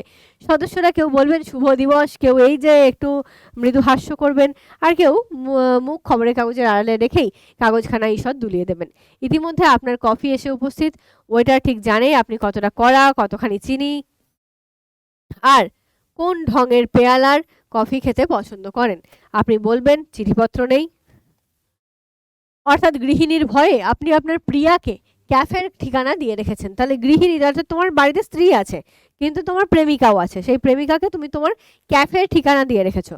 আর এবার ক্যাফের লোকটাকে তুমি জিজ্ঞেস করছো কোনো চিঠিপত্র নেই, মানে প্রেমিকার কাছ থেকে কোনো চিঠি এসেছে কিনা। জিজ্ঞাসা করলেন ফোন, আগে না, তবে ইউসুফ বে আপনাকে বলতে বলেছেন তিনি একটু দেরিতে আসবেন, আপনি যেন চলে না যান। চলে যাক ইউসুফ বে, আমি জিজ্ঞেস করছি চিঠি বা ফোন নেই। কাচুমাচু হয়ে বললো আগে না।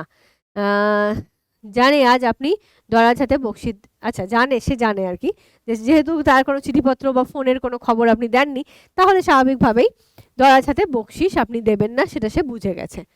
যাও চিঠির কাগজ নিয়ে এসো। এবার তিনিও বলছেন, মানে যার কথা বলা হচ্ছে সে হচ্ছে পাঠক, ধরো এটাকে পাঠকদেরকে আর কি বলা হচ্ছে যে আপনি যদি ওই জায়গায় থাকেন তাহলে কি করবেন, সেই হিসেবে কাগজ নিয়ে আসতে বলবেন। কাফের নাম ঠিকানা লেখা উত্তম চিঠির কাগজ, খাম, ব্লটিং প্যাড, যাবতীয় সাজ সরঞ্জাম 1 মিনিটের মধ্যে উপস্থিত হবে। আপনি পাশে টেবিলে গিয়ে গভীর মনোযোগের সঙ্গে প্রেমপত্র লিখে ঘন্টাখানেক পরে আড্ডার টেবিলে ফিরে ওয়েটারকে বলবেন চিঠিটা ডাকে ফেলে দিতে। তাহলে তিনি ভালো করে প্রেমপত্র লিখবে, লিখে ওয়েটারকে বলবে ডাকে চিঠিটা ফেলে দিতে। হঠাৎ রমজান বে শুধোবে, কাকে লিখলে যেন কিছুই জানে না, চটে গিয়ে বলবেন তোমার তাতে কি। রমজান বে উদাস সুরে বলবেন না আমার তাতে কি, তবু বলছিলাম সকালে বিলকিসের সাথে দেখা হয়েছিল। আচ্ছা এটা একটুখানি বানানটা মনে হয় ভুল হয়েছে, একটুখানি দেখে নিও। বিলকিস একজনের নাম, বিলকিসের সঙ্গে দেখা হয়েছিল। সে তোমাকে বলতে বললে তুমি যেন 11:30টায় ফামিনা সিনেমা হলের গেটেতে তার সঙ্গে দেখা করো। তাহলে রমজান বে এতক্ষণে এসে বলছে বিলকিস বলে কেউ একজন আছে, সে নাকি তোমাকে দেখা করতে বলেছে 11:30টার সময় ফ্যামিনা সিনেমা হলের কাছে। আরো ছোট গিয়ে বললেন, তাহলে এতক্ষণ ধরে সেটা বলনি কেন? 11:30 বাজতে তো এখনো অনেক দেরি। এবার ও বলছে যে 11:30 বাজতে এখনো অনেক দেরি আছে, তাহলে আমি তোমাকে বলতেই বা কেন যাব? সে কথা হচ্ছে না, আমি যে মিছিমিছি 1 ঘন্টা ধরে চিঠিটা লিখলুম।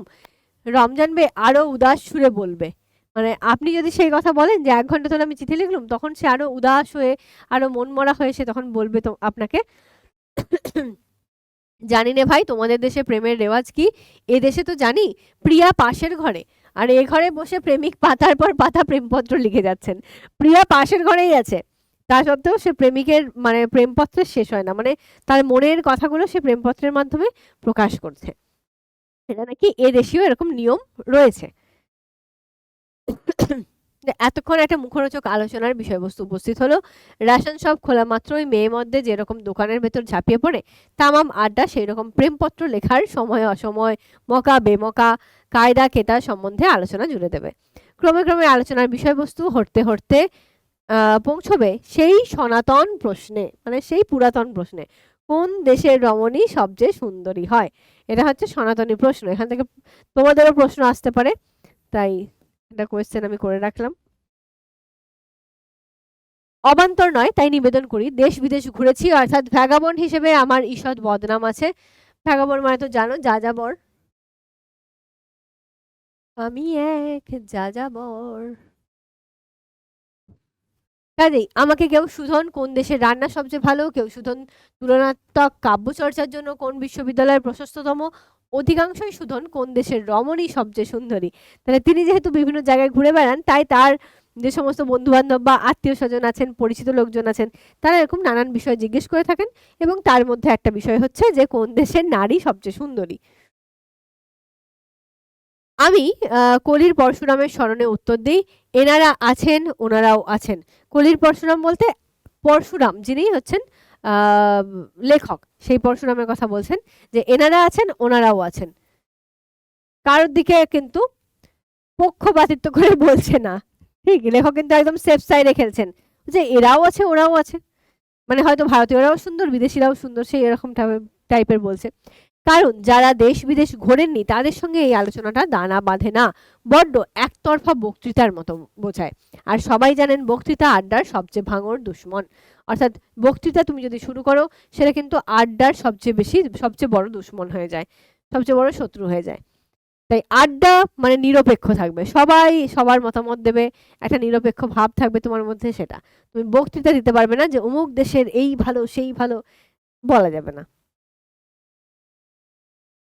এই সংসারে যদি কোনো শহরের সত্যিকার হক থাকে উপযুক্ত প্রাণাভিরাম বিষয় নিয়ে আলোচনা করার, তবে কসম খেয়ে বলতে পারি সেই শহর হচ্ছে কায়রো। তাহলে বলছে যে যদি এই সংসারের কোনো একটা শহরের কথা আমাকে বলতে হয় যার সত্যিকার হক আছে বা যার অধিকার আছে, যে উপযুক্ত প্রাণাভিরাম বিষয়, অর্থাৎ প্রাণাত্মক, যেগুলো হচ্ছে একদম প্রাণকে ছুঁয়ে যায় সেই রকম বিষয় নিয়ে কথা বলার, তাহলে সত্যি করেই সেটা হচ্ছে কায়রো। কারণ কায়রোতে খাঁটি বাসিন্দা রূপে যুগ যুগ ধরে আছে গ্রিক, আরবি, তুর্কি, হবশি, সুদানি, ইতালীয়, ফার্সি, ইহুদি, আরও বিস্তর চিরিয়া। এদের কেউ কেউ বোরখা পরেন বটে, তবু অক্লেশে বলা যেতে পারে ক্যাফের দরজার দিকে মুখ করে বসে আড্ডা অনায়াসে নিজের মুখে ঝাল খেয়ে নিতে পারে। অর্থাৎ বলছে যে কেউ কেউ এখানে কিন্তু বোরখা পরে আসে, মহিলাদের কথাই অবশ্যই বলা হচ্ছে যে বোরখা পরে আসে, কিন্তু ক্যাফের মেন দরজার দিকে মুখ করে থাকে। অর্থাৎ বুঝতেই পারছো যে বোরখা পরা বলতে যে মুখটা দেখাবে না সেরকমটা নয়, মুখ করেই বসে থাকে সেরকম। আর শীতকাল হলেই তো পোয়া বারো, কায়রোতে বছরে 2.5 ফোঁটা বৃষ্টি হয়। কায়রোতে বছরে 2.5 ফোঁটা বৃষ্টি হয়, মানে অতিরিক্ত কম, সামান্য বৃষ্টিপাত। সাহারার শুকনো হাওয়া কি করে যক্ষা রোগ সারিয়ে দেয়। পিরামিড কায়রোর বাইরে ঠাই বসে থাকে, ফুর্তি ফার্তির নামে কায়রো বেএখতিয়ার, মসজিদ কবর কায়রো শহরে বেসুমার, শীতকালে না গরম না ঠান্ডা আবহাওয়া, সব শুধু জড়িয়ে মরিয়ে কায়রো ট্যুরিজমের ভূস্বর্গ এবং টুরিস্টারদেরও বটে। অর্থাৎ যারা কায়রোতে ঘুরতে আসে, সেই কায়রোর জায়গাটা হচ্ছে ট্যুরিজমের জন্য ভূস্বর্গ। ট্যুরিস্টদের ক্ষেত্রেও, মানে যারা ট্যুরিস্ট তাদের ক্ষেত্রেও কিন্তু এটা সুন্দর, দারুণ একটা জায়গা। সেই জন্য তিনি কায়রোকে কিন্তু অগ্রাধিকার দিচ্ছেন সমস্ত কিছু। তদুপরি মার্কিন লক্ষ্যপতিরা আসেন নানা ধান্দায়, তাদের সন্ধানে আসেন তাবৎ দুনিয়ার ডার্ক সাইডের সুন্দরীরা, তাদের সন্ধানে আসেন আবার হলিউড ডিরেক্টররা, আবার তারা সঙ্গে নিয়ে আসেন আরেক ঝাঁক সুন্দরী। মানে সব মেয়েদের কথা এখানে বলা হচ্ছে। কিন্তু থাক সুশীল পাঠক, তুমি নিশ্চয়ই জানো কামিনী কাঞ্চন সম্বন্ধে আলোচনা শাস্ত্রে নিষেধ। অর্থাৎ বলছেন যে পাঠকগণ তোমরা নিশ্চয়ই জানো কামিনী কাঞ্চন অর্থাৎ সুন্দরী নারী, তাদের সম্বন্ধে আহ বেশি আলোচনা করা কিন্তু শাস্ত্রে নিষিদ্ধ আছে।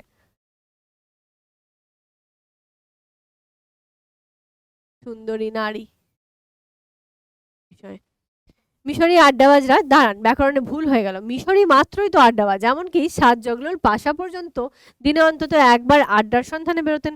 তবে হ্যাঁ, তিনি কোনো টেবিলে গিয়ে বসলে কেউ সাহস করে সেই টেবিলে ত্রিসীমানায় ঘেঁষত না। সেখান থেকে তিনি চোখের ইশারায় একে ওকে ডেকে নিয়ে আড্ডা জমাতেন। দৈবাত একই আড্ডায় জীবন কাটান। বিষয়টা সবিস্তর বুঝিয়ে বলতে হয়। বলছেন যে মিশরীয় আড্ডাবাজরা, মানে আড্ডাবাজ তো অ্যাকচুয়ালি মিশরীয়রা তো সবাই আড্ডাবাজ, মিশরীয় আড্ডাবাজ আবার কি, এটা তিনি একটু শুধরে নিচ্ছেন যে মিশরীয় আড্ডাবাজ বলতে সমস্ত আড্ডাবাজদের কথাই বলা হচ্ছে। তারা দৈবাত একই আড্ডায় জীবন কাটায়, তারা কিন্তু সেম জায়গায় সেম মানে লোকজনকে নিয়ে বসে আড্ডায় জীবন কাটায় না। দৈবাত মানে কখনো কখনো।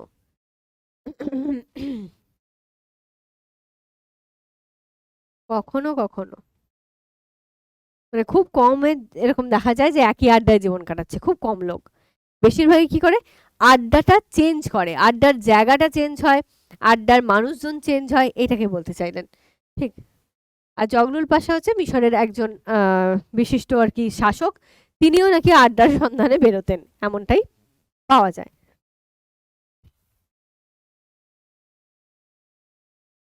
এই মনে করুন আপনি রোজ অফিস ফেরার পথে ক্যাফে দা নীলের উত্তর পূর্ব কোণে বসেন, সেই টেবিলটায় আপনার জন পাঁচেক দোস্ত বসেন। আড্ডার ফুল স্ট্রেংথ হচ্ছে জন 10, মানে সবাই যদি একদিন উপস্থিত হয় তাহলে 10 জন মতো আপনার টিমেতে আছে। কিন্তু সবাই সব দিন সেখানে আসে না, আপনার টেবিলে মোটামুটি 5-7 জন নিয়মিত উপস্থিত থাকে। ভালো কথা। এছাড়া আপনি সপ্তাহে একদিন জোর 2 দিন, তাহলে তুমি সপ্তাহে কি করো, একদিন অথবা 2 দিন বাড়ির পাশের যে সেমিরামিস ক্যাফে, এটাও একটা নাম, যেমন ক্যাফে দা নীল সেরকমই সেমিরামিস ক্যাফে, সেখানে দক্ষিণ পশ্চিম কোণে বসেন। এই আড্ডার সদস্যরা কিন্তু আপনার ক্যাফে দা নীলের সদস্যদের বিলকুল চেনে না। মানে এখানে যাদের সঙ্গে আপনি আড্ডা মারছেন তারা কিন্তু ক্যাফে দা নীলের যে যাদের সঙ্গে আড্ডা মারেন তাদেরকে একেবারেই চেনে না। এরা হয়তো চ্যাংড়ার দল, কলেজে পড়ে, কেরানিগিরি করে, বেকার কিংবা ইন্স্যুরেন্স এজেন্ট, অর্থাৎ তারাও বেকার। এদের আলোচনার বিষয়বস্তু রাজনীতি, কোন পাশার বউ কোন মিনিস্টারের সঙ্গে পরকিয়া করে তার বোন বউ পার্টিকে ভালো নকরি পেয়ে গেল, কিংবা আলোচনার বিষয়বস্তু হচ্ছে সাহিত্য, কোন প্রকাশক 1000-এর নাম করে 3000 ছাপিয়ে 2 পয়সা কামিয়ে নিল। তাছাড়া অবশ্যই দুনিয়ার হাজারো জিনিস নিয়ে আলোচনা হয়, তা না হলে আর আড্ডা হবে কেন। ঠিক। তাহলে বলছে এখানকার যে সমস্ত আড্ডাবাজ তারা হচ্ছে কম বয়সী ছেলে ছোকরা, তারা বেকার হতে পারে বা ছোটখাটো কিছু কাজ করে, পড়াশোনা করে, সাহিত্য চর্চা করে ইত্যাদি। তাহলে আপনি ক্যাফে দা নীলেতে যান, সেখানে বেশিরভাগ দিন আড্ডা জমান, কিন্তু সপ্তাহে 1-2 দিন সেমিরামিসে আসেন, সেখানে এসে এই সমস্ত ছেলেদের সাথেও আড্ডা বসান। তারা কখনো কখনো কোনো হয়তো ইয়ে নিয়ে কথা বলছে, কি বলে, সাহিত্য নিয়ে কথা বলছে, কখনো রাজনীতি নিয়ে কথা বলছে, কখনো বা অন্য কারণ নিয়ে পিএনপিসি করছে, যে কার বউ কোথায় কি পরকিয়া করেছে, কার সঙ্গে কার কি সম্পর্ক আছে ইত্যাদি নানান কথা। তো আড্ডা মানেই তাই সব রকম কথা সেখানে হবে। এই আড্ডার সদস্যদের সবাই সব জানতা, এখানে আড্ডার সদস্যদের ব্যাপারটা হচ্ছে যেন সবাই সব জানতা, এরা সব জানে। এরা মিশর তথা তাবৎ দুনিয়ার এত সব গুজ্জ গরম গরম খবর রাখেন যে এদের কথাবার্তা হাবভাব দেখে আপনার মনে কোনো সন্দেহ থাকবে না যে এদের প্রত্যেকের চোখের সামনে এক অদৃশ্য অশ্রুত টেলিপ্রিন্টার খবর জানিয়ে যাচ্ছে। এই খবরের যোগান দিচ্ছে রাশারবেরিয়া, জার্মানির হিমলার, আর কলকাতার টেগার। এটা রাশার নয়, রাশিয়ার হবে। রাশিয়ার বেরিয়া, জার্মানির হিমলার, কলকাতার টেগার্ড, 3টে সোর্সের কথা বলছেন তিনি। তো এরা হচ্ছে রাশিয়ার বেরিয়া হচ্ছে এরা একটা গুপ্ত বাহিনী, ঠিক আছে, রাশিয়ার বেরিয়া গুপ্ত বাহিনী, তাদের কথা বলা হচ্ছে। জার্মানির হিটলার বাহিনীর পরবর্তী যে ওই সময় যে যুক্ত ছিল হিমলার বাহিনী, সেটা হিমলার। আর কলকাতার টেগার্ড, অর্থাৎ কলকাতার টেগর যারা, মানে ঠাকুর পরিবার যেটা টেগর্ড, তারা। রোজ বাড়ি ফেরার সময় আপনি তাজ্জব মানবেন এদের সাহায্য ছাড়া মিশর তথা দুনিয়ার বাদবাকি সরকারগুলো চলছে কি করে। আপনার মনে আর কোনো সন্দেহের কোনো অবকাশ থাকবে না যে এদের যদি মস্কো, বার্লিন, লন্ডন, দিল্লির বড় কর্তা বানিয়ে দেওয়া হয় তবে দুনিয়ার কুল্লে সমস্যার সাকুল্যে সমাধান এক রহমতেই হয়ে যাবে। মনে মনে বললেন, হায় দুনিয়া, তুমি জানছো না তুমি কি হারাচ্ছ। এটা আসলে পুরোটাই ঠাট্টা। কেন ঠাট্টা, কেন মজা? কারণ দেখো, তোমরাও ভালো করে বুঝতে পারছো ব্যাপারটা তিনি মজা করেই বলছেন। কারণ এই যে ছেলেপিলেগুলো, এরা বিভিন্ন জায়গার বিভিন্ন খবর নিয়ে আসছে, বিভিন্ন খবর এমনভাবে বলছে যে সেগুলো যেন তাদেরকে কোনো গুপ্ত বাহিনী তাদেরকে খবরটা দিচ্ছে, গুপ্তচর লাগানো আছে বিভিন্ন জায়গায়, তারা সমস্ত খবর যেন জেনে যাচ্ছে, জেনে গিয়ে যেন উপস্থাপন করছে। তাই জন্য লেখক বলছেন যে যে সমস্ত ছেলেদেরকে এখানে আড্ডা দিতে আমরা দেখছি, তাদেরকে যদি কোনো এক জায়গায় এরকম হচ্ছে মস্কো, বার্লিন, লন্ডন, দিল্লির বড় কর্তা বানিয়ে দেওয়া যায়, অর্থাৎ পুলিশ বা ইনভেস্টিগেশন যে অফিসার থাকে তাদের মধ্যেকার কাউকে কিছু করে দেওয়া যায়, তাহলে সর্বসাকুল্যে সবকিছু সমস্যার সমাধান হয়ে যাওয়া উচিত। কারণ ওদের কাছে হেন গল্প নেই যেটা ওরা জানে না। ঠিক, সব জানতা, ওই জন্য প্রথমেই বলে দিয়েছেন এরা হচ্ছে সব জানতা, সব কিছু জানে। ঠিক এইরকম একটা ভাব নিয়ে তারা চলে, এবং সেই জন্য তিনি মজা করেই বলছেন যে হাই পৃথিবী বা এই হাই দুনিয়া, তুমি হয়তো জানছোই না যে কাদেরকে তুমি হারাচ্ছ বা কাকে তুমি হারাচ্ছ। এই সমস্ত লোকেরা এক একটা জুয়েল, এদেরকে যদি তুমি তোমার কাজেতে নাও তাহলে সব খবর তো এদের কাছে আছে। এরা তো এক লহমায় সবকিছুকে মানে সব সমস্যার সমাধান করে দিতে পারে, এরকম। আপনি এদের চেয়ে বছর দশকের বড়, তাই এরা আপনাকে একটুখানি সমীহ করে, যদিও আর না হয়েই বিড়ি টানে, কারণ এদেশে সেই রেওয়াজটা তেমন নেই। আপনি নিতান্ত বিদেশি বলেই এই আড্ডায় ছিটকে এসে পড়েছেন। এদের কাউকে পয়লা আড্ডায় নিয়ে গিয়ে কোনো লাভ নেই। আমি নিয়ে গিয়েছিলাম, বেচারি সেখানে রাতই কাড়েনি, মানে কথা বলেনি, একটুও শব্দ করেনি।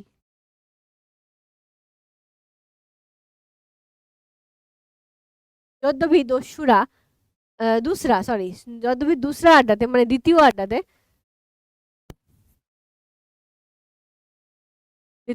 সেই তর্পা সবচেয়ে বেশি।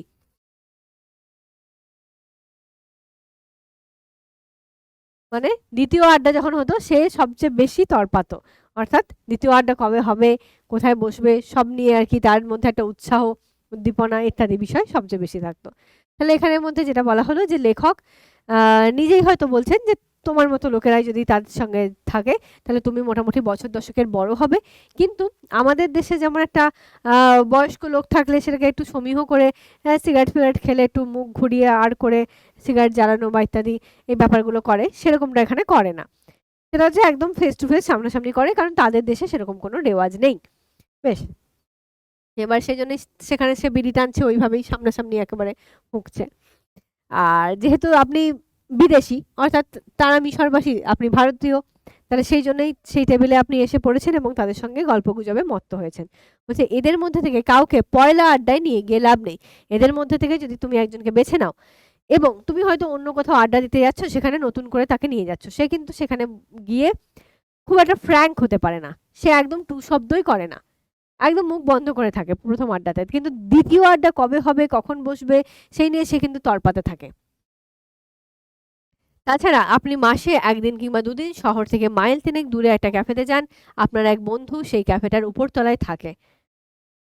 এটা আবার অন্যর কথা বলা হচ্ছে, অন্য একটা ক্যাফের কথা, যে দূরের একটা কোনো ক্যাফেতে যান, সেটা হচ্ছে একদিন বা দুদিন মাসের মধ্যে, ঠিক আছে, ওটা সপ্তাহের কথা বলা হচ্ছিল, এবার বলছে মাসে একদিন দুদিন যান, সেখানে একটা ক্যাফেতে আপনি যান, সেখানে আপনার একটা বন্ধু সেই ক্যাফেরই উপরতলায় থাকে, ওই ক্যাফের উপরতলায় ভাড়া থাকে বা তার ফ্ল্যাট আছে, যাই হোক সে থাকে। খাসা জায়গা, সামনেই নীলনদ বয়ে যাচ্ছে। আপনার বন্ধু এখানকার এই আড্ডার সঙ্গে আপনার পরিচয় করিয়ে দিয়েছিলেন। তাকে প্রথম খুঁজবেন ক্যাফেতে, সেখানে না পেলে অবশ্য তার ফ্ল্যাটে যেতে পারেন, কিন্তু তাতে কোনো লাভ নেই। তাহলে প্রথমে তুমি যাবে, গিয়ে ক্যাফের মধ্যে তোমার বন্ধুটিকে খুঁজে বেড়াবে, দেখবে যে সেখানে নেই, তাহলে তার ফ্ল্যাটে, অর্থাৎ উপরে যে ফ্ল্যাটেতে সে থাকে সেখানে যাওয়া যেতে পারে, কিন্তু তাতে কোনো লাভ নেই। এই ক্যাফে আপনাকে উদ্বাহ করে অভ্যর্থনা জানাবে, যেন আপনি অনেক দিনের হারিয়ে যাওয়া ফিরে পাওয়া ভাই মানে এই ক্যাফেতে যখন তুমি যাবে, খুব একেবারে মানে মন প্রাণ খুলে তোমাকে অভ্যর্থনা জানানো হবে, যেন বহুদিনের হচ্ছে হারিয়ে যাওয়া ভাই। আপনি এখানে আসেন কালে ভদ্রে, যেহেতু আপনি এখানে ওই যে মাসে একবার দুবার আসেন, সেই জন্য এরকম অবস্থা।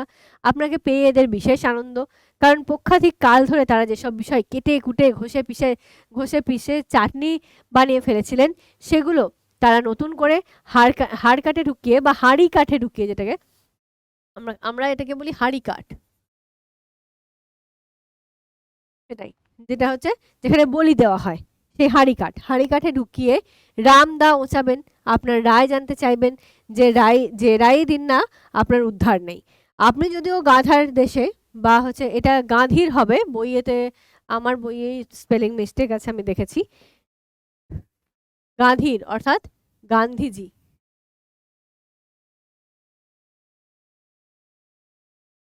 গাঁধীর দেশের লোক, আপনি অবশ্য 100 বার ওদের বলেছেন যে গাঁধীর সঙ্গে আপনার কোনো প্রকার সাক্ষাৎ যোগাযোগ নেই, কিন্তু তাতে করে ওদের কোনো ফায়দা ওঠরায় না।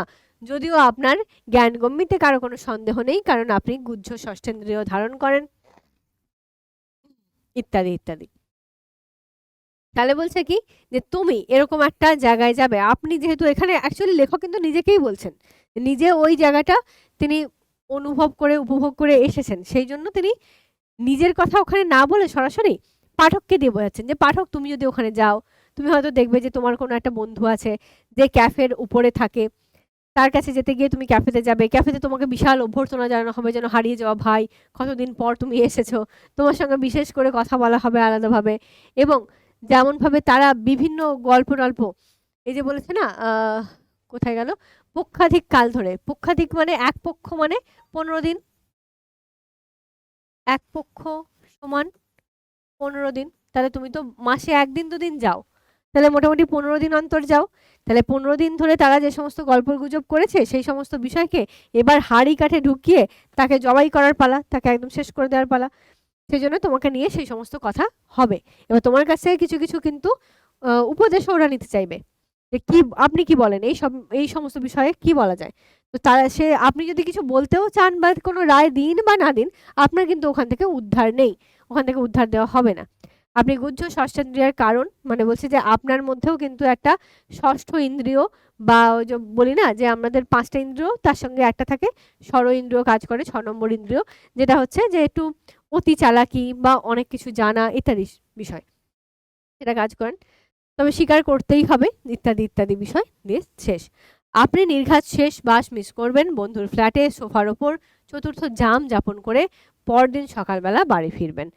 মানে নির্ঘাত শেষ বাস মিস করবেন, তারপরে বলছে বন্ধুর ফ্ল্যাটে যাবেন সোফার উপর চতুর্থ জাম যাপন করে, অর্থাৎ হয়তো 3 দিন ধরে আপনি এখানেই থেকে গেছেন, 4 নম্বর রাত্রি সেখানে আপনি কাটাচ্ছেন। চতুর্থ জাম,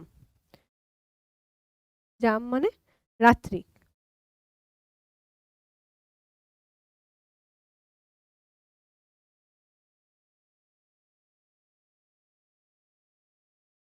যাপন করে পরদিন সকালবেলা ফিরবেন।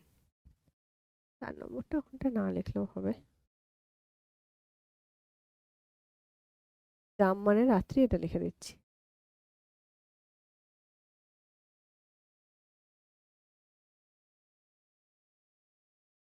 ঠিক, তাহলে এই হয়ে গেল মোটামুটি আমাদের আড্ডার বিষয়বস্তু। তাহলে আমরা কি কি পেলাম একবার শর্টে মনে করে নিই।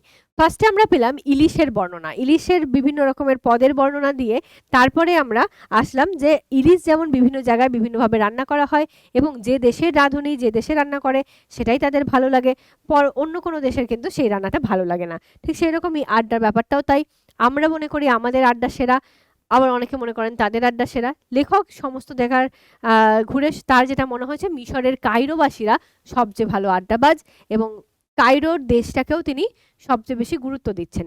কেন? কারণ কায়রোতে হচ্ছে আবহাওয়া সুন্দর, সেখানের হচ্ছে মানে সবকিছুই আর কি ভালো, যক্ষা রোগ সেরে যাওয়ার মতো আবহাওয়া আছে, ইত্যাদি ইত্যাদি বিষয় দেখা গেল। তারপরে তিনি বলছেন যে এই মিশরীয়রা কিভাবে ওই খুশবাই মিশিয়ে তামাক দ্বারা একটা বিশেষ সিগারেট তৈরি করেছেন, তো সেই সিগারেটটা কি রকম সেটার একটা বর্ণনা দিয়েছেন। তারপরে বলেছেন সিগারেটের গন্ধটা, তার যে খুশবাইটা, সেটা কিভাবে সমস্ত জায়গায় ছড়িয়ে যায়, অন্য মানুষকেও কিভাবে মুগ্ধ করে সেই বিষয়টা বলেছেন। কোন রমণী বেশি সুন্দরী সেটা বলতে গিয়ে একটুখানি বলতে গেছেন, কিন্তু পার্টিকুলার কোনো কিছু বলেননি যে হ্যাঁ এই দেশের রমণী সুন্দর, সেরকম কিছু বলেননি। তিনি বলেছেন যে এই হলিউডের ইত্যাদি আসে, ডিরেক্টররা আসে, আরো সুন্দরী নারীদের নিয়ে আসে ইত্যাদি বলে সেখানেই থামিয়ে দিয়েছেন। বেশ, তারপরে দেখা যাচ্ছে শেষের দিকে তিনি বলছেন যে এই যে মিশরীয়রা তারা যে আড্ডাবাজ, তারা কিন্তু কখনোই একটা নির্দিষ্ট জায়গায় আড্ডা দেন না। প্রথমে বলা হয়েছিল যে কেউ কারোর বাড়িতে আড্ডা দেয় না, তারপরে বলা হচ্ছে একটা নির্দিষ্ট যে ক্যাফেতেই তাদের আড্ডা জমে, সেরকমটা নয়। তাহলে মিশরে তিনি যখন ছিলেন, তিনি নীলনদ ক্যাফেতে বা ক্যাফে দা নীলনদ সেখানে ছিলেন। তারপরে তিনি সেমিরামিস ক্যাফেতে যেতেন। এছাড়াও আরেকটা ক্যাফেতে যেতেন যেটা তোমার বাড়ি কিংবা অফিস থেকে অনেকটা দূর, সেখানে তোমার একটা বন্ধু থাকে, সেখানে গিয়ে তুমি আড্ডা দিতে, মাঝে মধ্যে আড্ডা দিতে যেতে, এবং সেখানে আড্ডায় গিয়ে বন্ধুর ফ্ল্যাটেতে রাত কাটিয়ে পরের দিন হয়তো ফিরতে, এইরকম একটা বিষয় বলা হয়েছে। তাহলে আড্ডা বিষয়টা কিভাবে হয়, মূলত আমরা এই গোটা প্রবন্ধের মধ্যে মিশরের কায়রো এলাকার আড্ডাবাজরা কি ধরনের হন এবং সেখানে গিয়ে একটা বিদেশি মানুষ হিসেবে লেখক কিভাবে আড্ডার বিষয়টা উপভোগ করেছেন সেই বিষয়গুলো এখানে তুলে ধরা হয়েছে।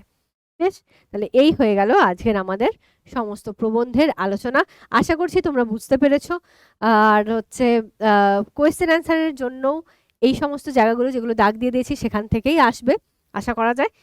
আর তার সাথে সাথে তো তোমরা পেয়েই যাবে। একটু হোয়াটসঅ্যাপ চ্যানেলে যুক্ত হয়ে থেকো, অ্যাপেতেও যুক্ত থেকো, তাহলে হোয়াটসঅ্যাপ চ্যানেলে আমি এটার ওরিয়েন্টেড যে সমস্ত ইম্পর্টেন্ট প্রশ্ন আছে সেগুলো তোমাদেরকে প্রোভাইড করে দেবো। ঠিক আছে, তাহলে আজকে এখানেই শেষ করলাম। Thank you so much everyone. Tata, bye by.